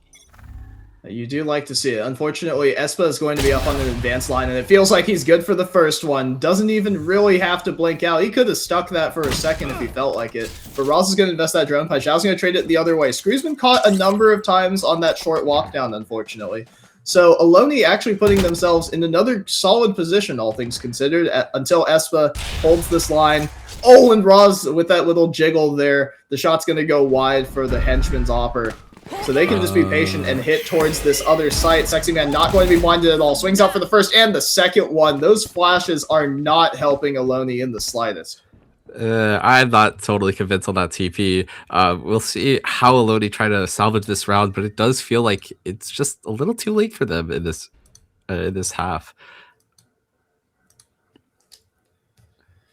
Raw's walking up. We'll find Sexymen, but Sexymen's aware of it. Not able to be traded out. The bomb is just dropped outside. Again, another done and dusted round for the Henchmen. Man, and this half is looking out of this world so far for the Henchmen. I mean, they're up 9-1. You have to feel like after this round has concluded, they're just hunting at this point. They have so much money to work with. Espa going to creep up onto this line. Good for the swing on Pai Zhao. 9-1 right now. The Henchmen really running away with this one. So, okay, if I'm Ohlone here and you forced off the op, and the op just whiffed on the Raws, I'm surprised they take the TP here towards a shower they have no information on, and their spike isn't even ready for the hit. They could have just waited. Like, you wait a little bit longer, let your mid players get into position, and maybe they make some noise for you, so the showers player has to respond, but they just pull the trigger way too fast and walk again into the crosshair of Sexymen. And it feels like we were talking about patience and getting initiators up onto lines, but there's only so much you can actually do when you're just getting stuffed at point of attack and you have a double initiator lineup that doesn't actually displace these oppers, right? When you have players up in advanced positions, like Espa's just been holding this op for basically the entire half, it feels like. If you can't get the opper up off the line, you have to get creative with how you attack the rest of it. You can cut sight lines with your smokes. You can throw utility and then hit away from it if you want to have one of your other initiators be the lurker. But the one thing I really want to point out is these sky flashes from Fission have really not been finding any value. And that's something that I really do want to highlight because flashes can be game-changing. Sexyman's going to find the first one onto Shark, not quite ready for that. But the rest of Ohlone, minus Pai Zhao, going to be working towards Hookah. They do actually have a man advantage here. They might not have the rifles to do so, but they've got the utility. If Roz wants to pull out the iPad, drop some rockets on this site, it could be theirs for the taking. They're going to drone instead, take it a little bit slower. The sight spokes are going to come through. Ellie doing a good job of dancing around the first time. That flash is going to find value, but Espa's just going to be holding. They didn't break the kit from underneath, and so Ellie's got free fire here. Sexy Man going to be collapsing, and so it's all on Roz, and looks like he's got nothing left to say here. A flawless 10th round for the Henchmen, double digits in the CT half. It really does feel like sorry, it really does feel like Sexyman just has like a little magnet on his crosshair, and it's just attracting the Ohlone members into it. Same with Espa. Maybe it's like a fishing hook with bait on it. But again, it's just Ohlone is taking very long, but the Henchmen aren't budging in terms of the rotates. Like, they're just happy sitting, holding the lines, and letting Ohlone kind of again just waltz onto where they're looking. Excellent. I like the holding the lines there as we're talking about fishing. If my voice wasn't fried right now, you'd hear me do a Fizz impression from our time being, league players and such. That off shot going to go wide for Sexy Man, and he might actually get caught on the back of this arm again. He's going to have to dash towards them, and he actually gets caught out in the open. So JV Shark going to make his way up fast onto the site, but he's only one bullet right now. Ohlone has to actually get in there. If they just trickle like this, you're allowing the Henchmen so much time to get set up. Another Ross screw is going to flank through the smoke. Yeah, and like you mentioned, Jake, Screw's going to be working all the way around, and he feels like he's going to find two backs turned, but he's only good for the first one. Fission actually going to do a good snap to get back over there, but Uriel's good for the trade. 3-on-2 position as the Henchmen work their way forward. Ohlone, they do have a Brimstone ultimate. You know where the Tejo came from. Do you know where exactly the Brim was at? He doesn't have the Molly left, though. They're going to pick up the off. Try and get lines. There's the Brimstone ultimate going to force people off. You just smoke on the spike. Have to actually get in position here. There's still 2 rockets. Nice. There's one. Good usage there from Ross, but they're going to get a half down, and then all you actually have to do as the Molly goes wide, the second rocket comes down from Ross, but there's plenty of time here. He needs to get both of these players. Tap through from Espa. He's just going to hold it. Ohlone, do they have enough? Yes, they do. The post plant comes through. Enough utility to win the round there. Ohlone finally finding their way onto a second round. And the Henchmen will be unable to find another 13-1 victory with that second round being secured by Ohlone. Like, some great post-plant util being used, albeit the Molly was missed. But again, that is what you can do with this comp on attacking. If you get the spike down, you have this util available, you can stall out post-plants a lot easier. I'm kind of surprised the Henchmen didn't just tap spike a little earlier in that round. Perhaps they're afraid of a swing out, but you should know that Ohlone playing for using util to stall out this spike defuse. Yeah, and they took a long time getting there. I know they were thinking about, whether or not they'll actually need that op, right, to hold lines or anything like that. Maybe you find somebody if you get set up into showers, and then you actually get to hold their walk back off the back of the post plant util. But the Henchmen finally looking a little bit slower, and Ohlone getting their way into their second round. That was, I mean, obviously they're must-win rounds, right? But Sexy Man going to make his way up onto the site, has the first line onto Fission, is going to swing super wide, sees both of them, and blinks right back. Screw's going to be taking point of attack, and Uriel's good for the second as well. So Ohlone forced into a 5-on-3. They have to retake again. Phoenix Wall's going to cut stuff off. Sexy Man's in a good close corner, but Shark actually goes super wide and clears that one. So now in the 4-on-3, Shark finds another one lurking in from elbow. Now, Roz has to use the utility off the back of it. Screws ready to flash off the back of that timing. Sees Roz in that corner, hits that right click, and now runs back right back to help the rest of the team. Ellie, Shark, and Sylveon going to trade. It's a 1-on-1 as the dust clears, and Screw has to just do enough to burn out the time. Sylveon has to figure he's inside the tube. This right click could be everything. It doesn't kill the first time, but it does the second, and it should be enough time left for the defuse. Ohlone, a huge pistol round. And if you are Ohlone, that is exactly what you need. Your pistol going this way is massive, but you need to string together these next 2 rounds. Not just the advantage buy, but you need to string around the bonus as well.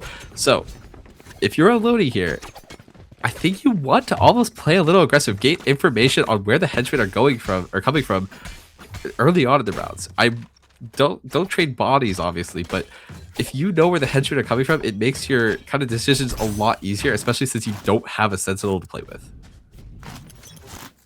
But I would caution against over-aggression, right? You do not want... The last thing you want to do is give the Henchmen, who have been on a heater so far, you do not want to give them gun advantage. And as JV Shark prowls up here, he's not going to clear the close corner, so Screw is going to find a gun. And that is a desperate play from Ohlone. Unfortunate by them. Sexy Man's going to get shut down by that judge in U-Haul. But now they know, hey, we've got close-range weapons. Uriel's good for the first one. Doesn't even have the heal, so Paixão is just going to stall, but she's past the line already. Roz gets another kill, so Ohlone has the man advantage, and they have the spike down. You have to figure this is probably grab the spike, get out of here. The self-flash coming through. That's unfortunate for Screw, but he has the spike. Probably tap and look to rotate out. They're moving back off of site proper. Espa's good for the first one. Do they know that there's a second one coming up here? Fission has the opportunity to go massive, but Screw and company are going to move back over towards B site. Ohlone going to take their time, heal up the remaining players. You do still have the opportunity to win this round. It started so well for them, but they're going so slow, like you pointed out, Jake. They're going all the way around the world here, and I don't know if there's going to be enough time for them to make this play. They should know. I think the chamber trap ball did go off. I think you still hear it when it starts activating, but I don't think the Henchmen are aware. So they are going to get away with this this long flank.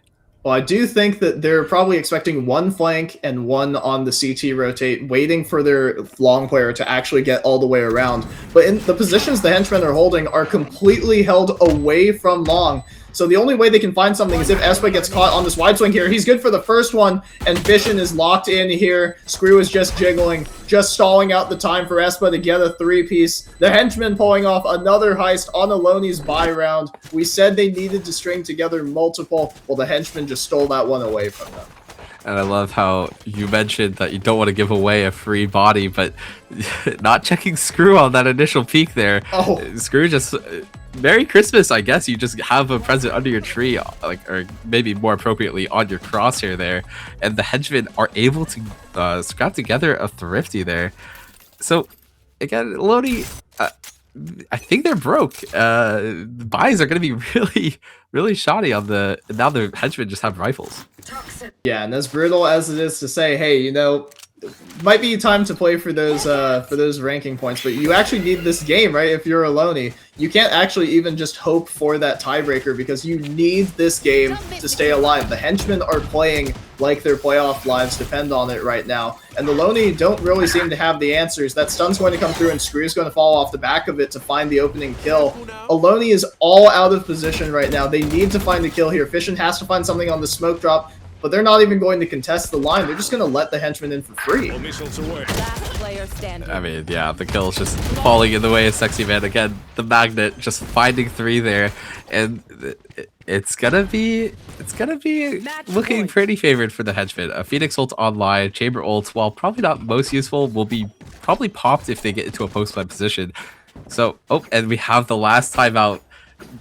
Trying to string together 9 straight rounds here, and if you're gonna do it, a timeout is not a bad place to start. Yes, I definitely agree with that. And as we take a look at the inventory, you will see rifles coming through for all members of Ohlone. So good to see that they're going to be well equipped for the comeback that they hope to string together. We saw a 5-12 and then a 12-12 comeback earlier in our first game of the day. This 3-12 would be unbelievable, right? You need so many things to go your way. How do you get that started, Jake? You got 30 seconds. Tell me what you're drawing up here for Ohlone. You probably play for ult orbs, if I were to imagine. You need to get ult orbs online to potentially get this, to potentially just stall, right? And I think the one you want the most right now is a Brimstone ult. These Henchmen hits are usually just 5-man death balls, like just steamrolling onto site. And Brimstone ult does a great job to disrupt it and allow your members to flood and potentially kill the members on site, separating the fight.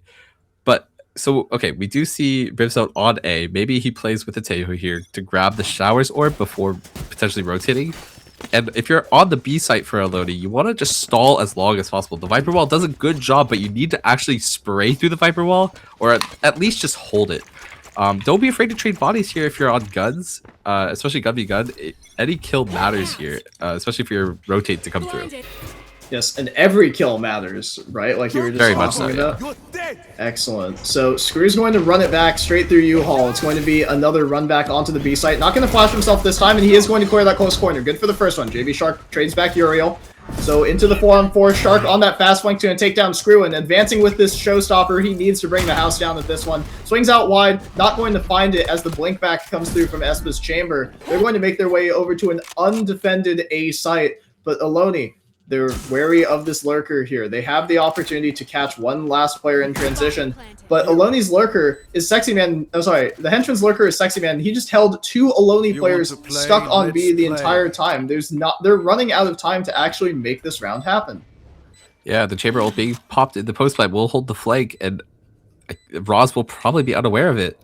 Espa has a great line here. Roz walks straight into the crosshair and into the man advantage situation. Go the Henchman. Sylveon good for 1. Knows where Ellie is at the wood box. Has the Molly, but is going to use it too late, so Ellie's actually able to swing out. Fission is good for the trade, but it's just 1 player left. You have to get this defuse down. That stun is going to be crippling, and despite the headshot coming through, Sexy Man closes it out. 13 for the Henchman.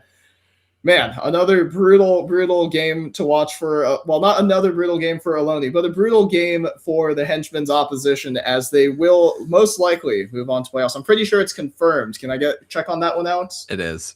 They're moving on to the next stage off the back of that one. Excellent work by the Henchmen. Commiserations, of course, to Ohlone in the do-or-die situation, but putting up a good fight in a couple of rounds, showing exactly what the composition was capable of, just not able to get online at the right time. Yeah, and if you're someone going into playoffs, potentially against the Henchmen, watching back these maps, I hope you, as a competitor, have an idea of how they want to play. They don't really try to do any strats. They don't try to do anything crazy. A lot of it is just they out-aim you, and they will take fights to you. So, again, great showing from the Henchmen. Maybe you have strats cooked up, and you just got lucky and you got to save them. Yeah, I mean, they did have some... They had some good setups, right, where they actually do throw good initiator util, and they have Phoenix running so fast. Screw is just running and gunning straight onto site, right? But that's the luxury that you have when you have the flashes, when you actually have the opportunity to break those sight lines, not by actually using your body with a traditional movement duelist. You just get to throw the little curveball out and around the corner, and then all of a sudden nobody actually gets to peek you for that split second. So if you can actually get across those lines and not even use your wall, because Screw was able to use it on post so many times as basically a second smoke, Phoenix just felt so liberated on bind. And luckily for production, it does feel like we're going to be liberated. Well, unfortunately, they're going to be liberated from hearing my voice for a little bit longer. We're going to throw it to break in just a moment. When we come back, we've got our third match of the day. We've got Cal Gold versus Trace on Breeze. The winner of this one is top of their group and is most likely making it onward. We'll see you when we get back. Next on course for the slalom is number 92. Look at Michaela attack that run. No doubt you can do the same, Stella.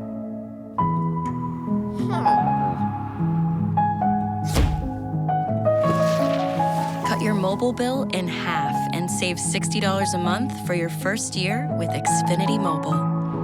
Xfinity, imagine that.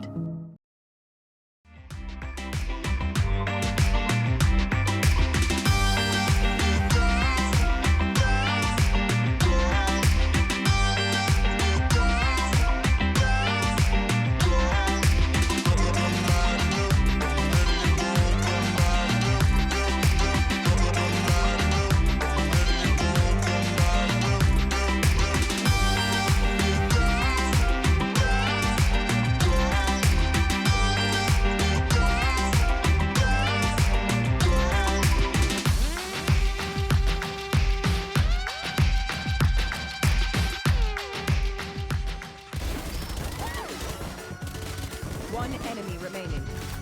Spike down B.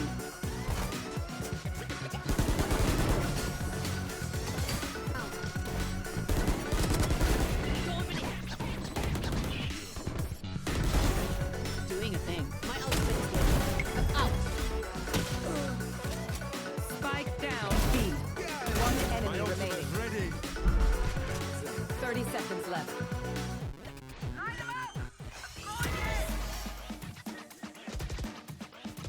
Team Ace. Be right back.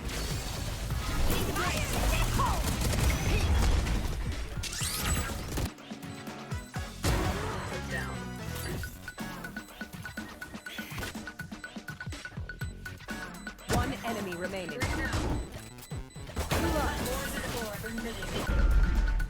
Hulk out!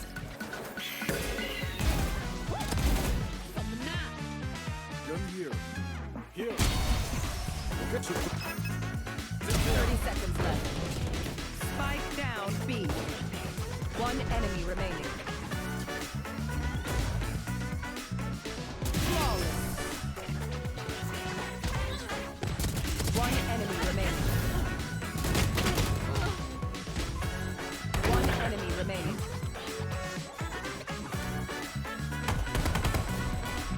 Close.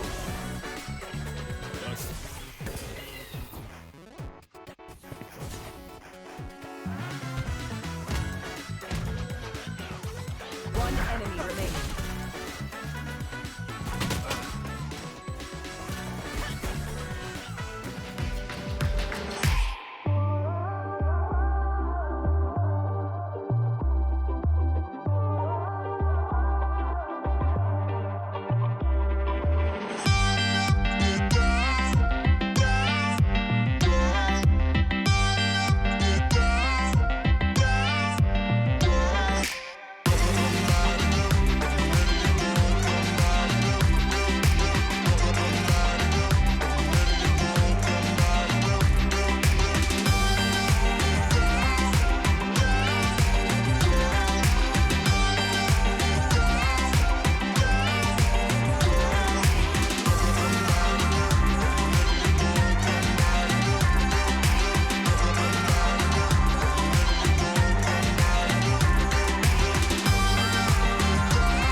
And welcome back. Thank you very much once again for sticking with us through break. In case you were wondering, once again, I'm, of course, your host and play-by-play man, Takeshi, TK Starstorm Quad. And joining me, of course, is my longtime co-caster, Jake. Go ahead. I'm Jake Jubiger Stossip back again for That's what I'm map talking number about. 3. Dude, we were talking a while ago about doing this bit where we're talking about, man, it's been a long week, and wow, it's so great to be back here with Moogie's Valorant Throwdown Year 3, presented by Xfinity, of course. I was joking about doing that little bit because it felt like, oh, we're going to see the same sort of stuff because Bind is back in the meta, and it's back in the map pool. Oh my gosh, it's so brutal. We're so sick and tired of seeing Bind. If any of you guys who are making it on to playoffs can see this, I know for a fact Alex and the rest of production would love to not see any more of that 2 teleporter map. But other teams that might not want to see a ton of that map right now, Ohlone, once again, apologies, commiserations to them. They are pretty much they're out of the event because, as we mentioned before, the do or die game that they just had against the Henchmen, who have clinched playoffs once again, or they're moving on to the second stage. They're moving on to knockouts here. That's the proper terminology, Takeshi. There we go. That's better. And then game 1 of today's triple header, we did of course see UCSC play a really close game up against Sac State. So hoping to see a little bit more of the same here in terms of level of competition. We've got 2 teams here at the top of the table here fighting for control of their group. We've got Cal Gold, which is a UC Berkeley team, versus Trace here, looking to take us to Breeze. This is the first we're going to have seen of Breeze in this throwdown. Jake, do you have any particularly strong thoughts about the map in particular before I ask you about the teams? I would like to see no Sentinels. I really enjoy double smokes and double duelist or double initiator, whichever one you fear, but just no Sentinels. I feel like they are in a rough spot right now, and Breeze is definitely not a very favorable map outside of Chamber. But I don't know if I'd really consider Chamber a Sentinel at that point. He's mainly just an op. Let's talk about controllers then, because I know for a fact that we have some 1 smoke versus 2 smoke enjoyers here. What do you want to see from both of these 2 comps? I assume that we're going to see a Viper from Cal's side. No read at all on what Trace has got going, though.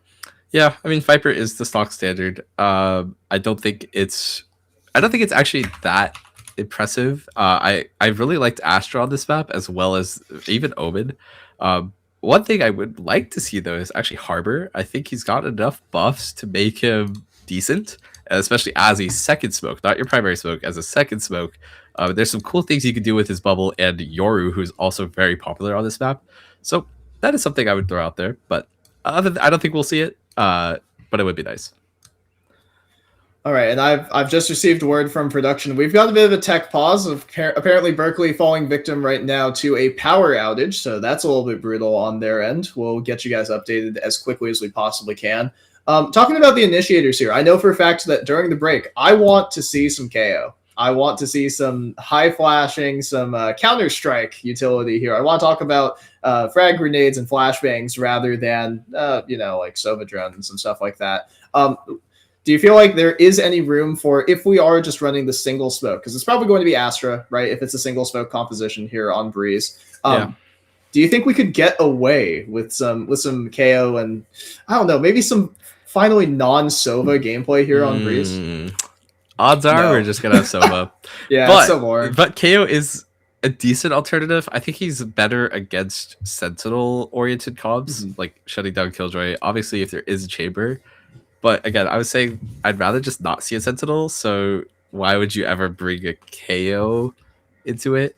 Wait a second. You can shut down the Viper utility, Jake. There's more than just Sentinels to disable there, and you see how Viper gets played on these for every maps. comp, right? Usually we're playing double smoke, and if your Viper gets shut down, but you just have your other smokes be like, oh yeah, let me throw you a smoke, and you're usually just okay.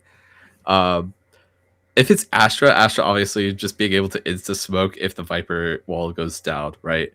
And that is what we normally see out of this map. But I think Sova's just too strong on this map. Like being able to shock dart people out of position, being able to just have a recon and scan the entirety of the wide open sites. It's just a lot of value. And the ult is also great. KO ult on this map loses some value since it's such a big map where people usually are playing outside of the range.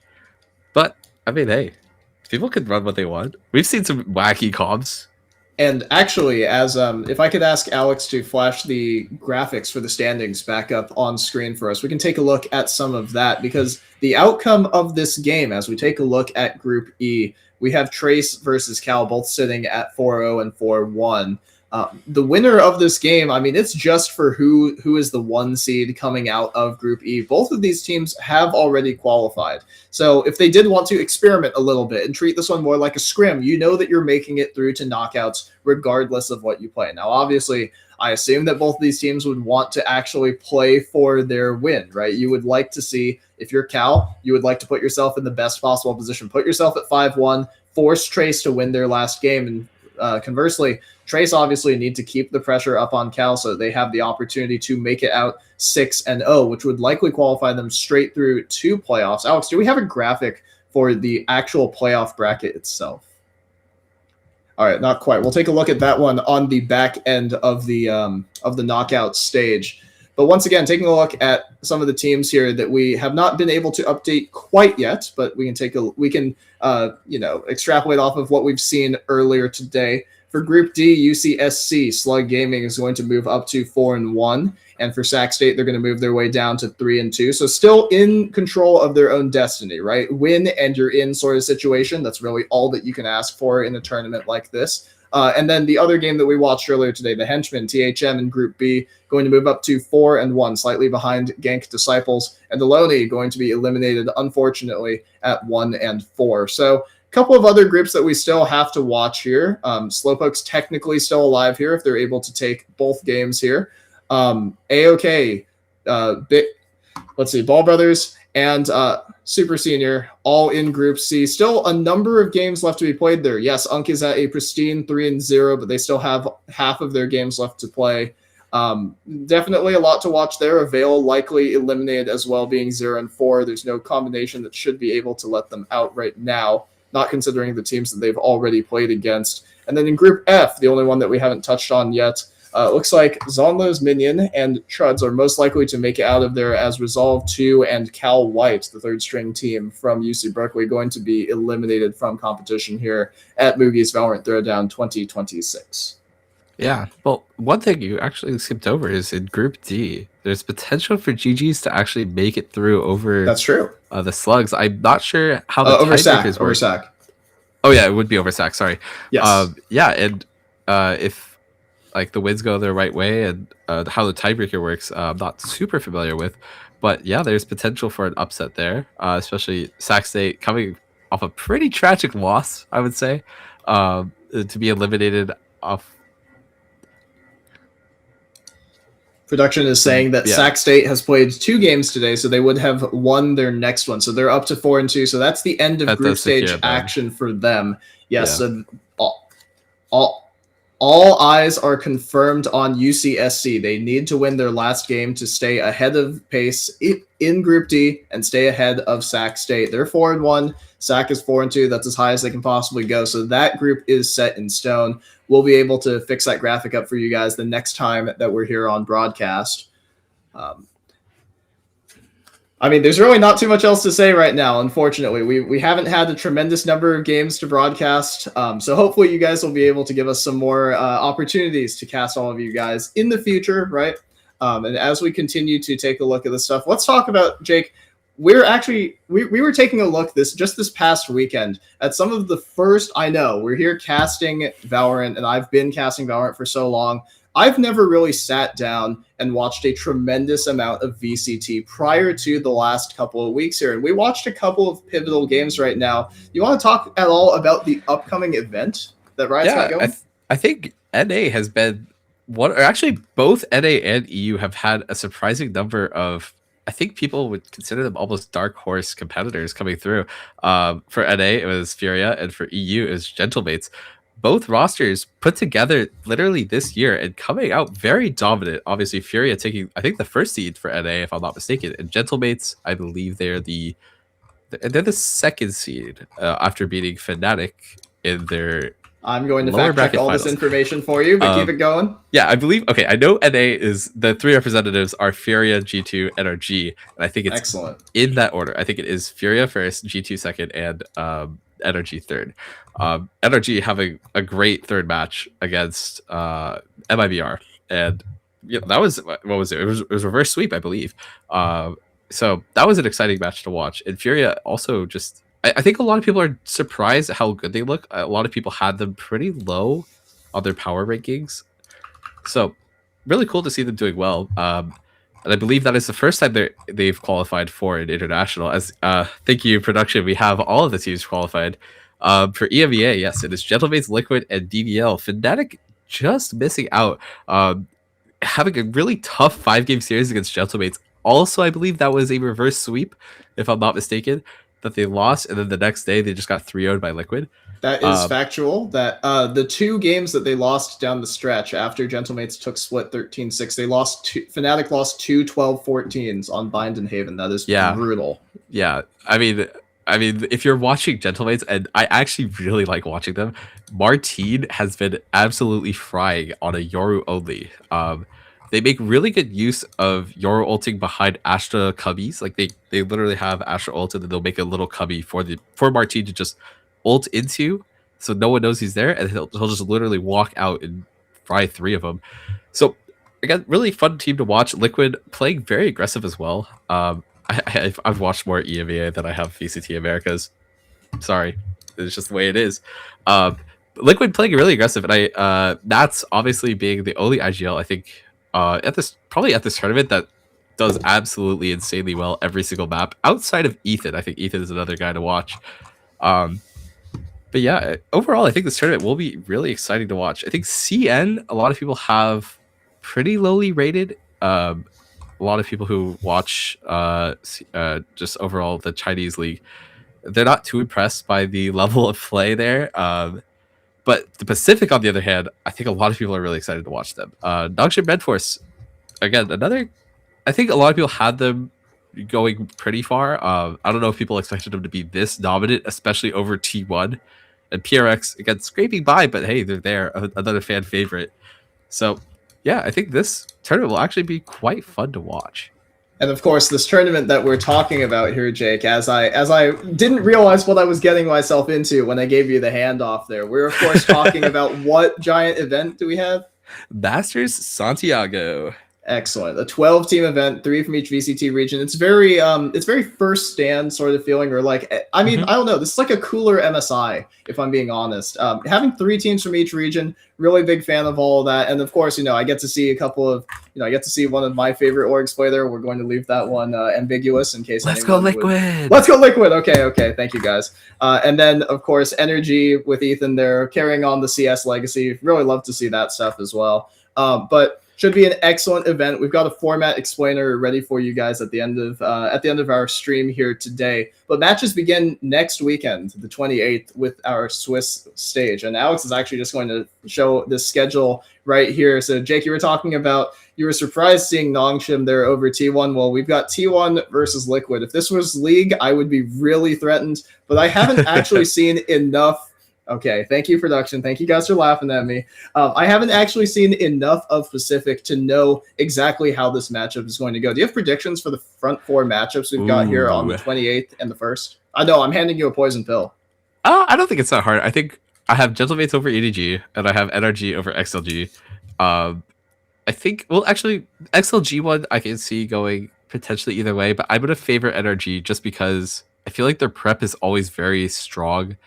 They always seem very well adjusted, especially in the international tournaments, and especially since the core lineup hasn't changed since their champions win. I expect them to do well.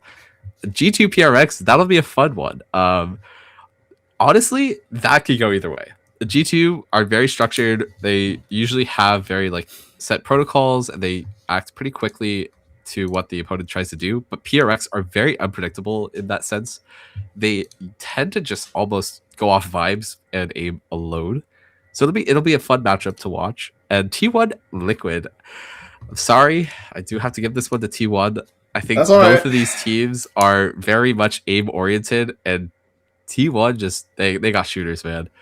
That's all right. I know the T1 roster has some APAC, like the Pacific region CS players. I mean, it's great to see the old CS players who weren't having so much luck in Counter-Strike and in Global Offensive, actually, because that's pretty much where a lot of the Pacific teams, Sans Mongols, got phased out, actually. So it's great to see them actually picking up speed and picking up steam here in another title. And they seem to be doing a great job of it. Can't wait to watch all of Valorant Masters Santiago in a little bit. Alex actually has another thing for us here. The Swiss stage, one of the first VCT, if not the first VCT events with Swiss. So I will go on record as saying that for League, I am not a huge fan of the best of one format, but for Valorant, I totally get it because I grew up watching a lot of Counter-Strike stuff, and the Swiss stages at the major were to die for. Every single game mattering so much really brought so much hype to it. What's your take on the format, Jake? I don't think they're gonna be best of one maps, right? They're just gonna be best of threes probably, and then you just move on whether you win or lose.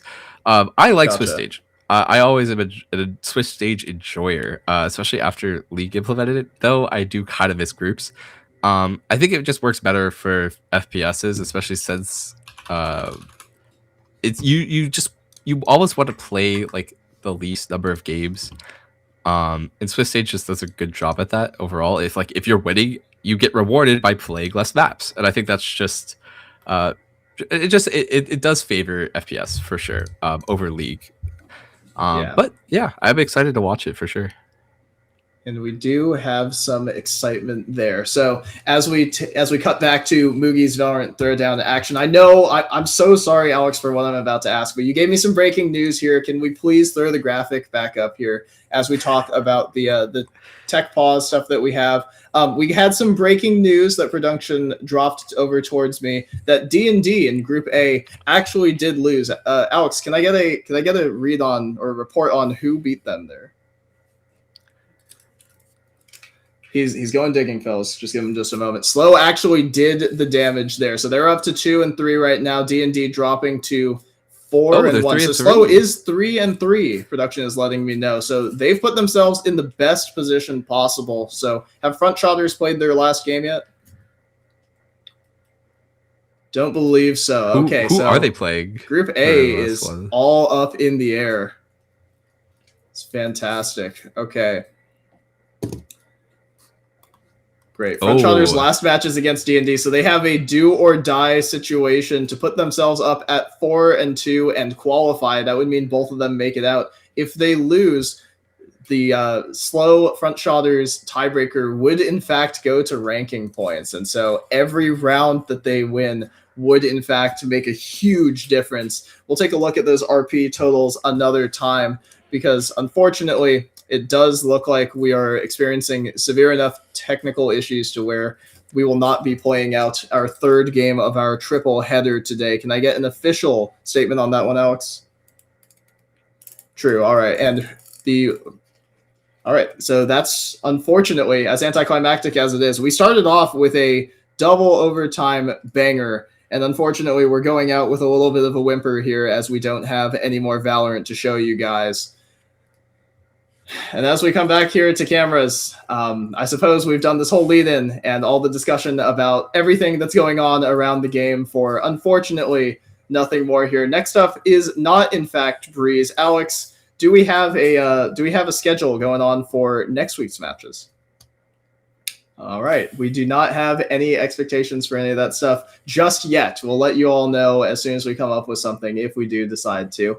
But hopefully we'll have the opportunity to continue broadcasting plenty more of Moogie's Valorant Throwdown 2026. I know I'm super looking forward to LAN this year, even more so than last year, if that's even possible. But Jake, do you have any closing thoughts on the 2 games that we were able to see today? And any thoughts about the teams that you expect to see going into knockouts that we haven't already highlighted? No, I mean, we covered all the matches or all the groups that are pretty much set in stone. Group A now actually, I think outside of Group C, really the only 2 groups that are, not set in stone yet. So yeah, excited to see how the Henchmen does.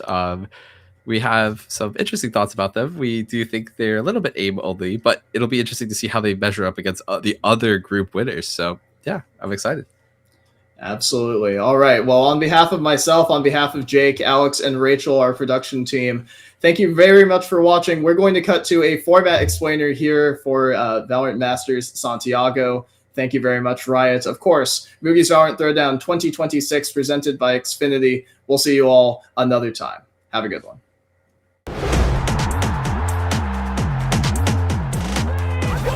Let's break down the tournament format for VCT Masters Santiago.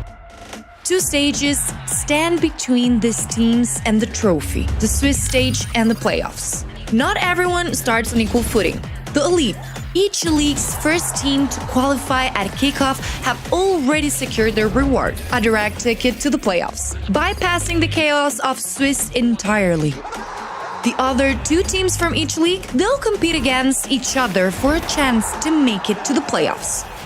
We kick things off with the Swiss stage, where 8 teams enter and only 4 survive. The rules are simple but ruthless. Grab 2 wins before you take 2 losses, with every showdown played as a best of 3. Make it through, you punch your ticket to the next battleground. And that battleground is the playoff stage, the arena where the top-seeded teams have been waiting. Here, the tension skyrockets. 1 loss drops you into the lower bracket, clinging to life. 2 losses, your run in the double elimination bracket ends on the spot.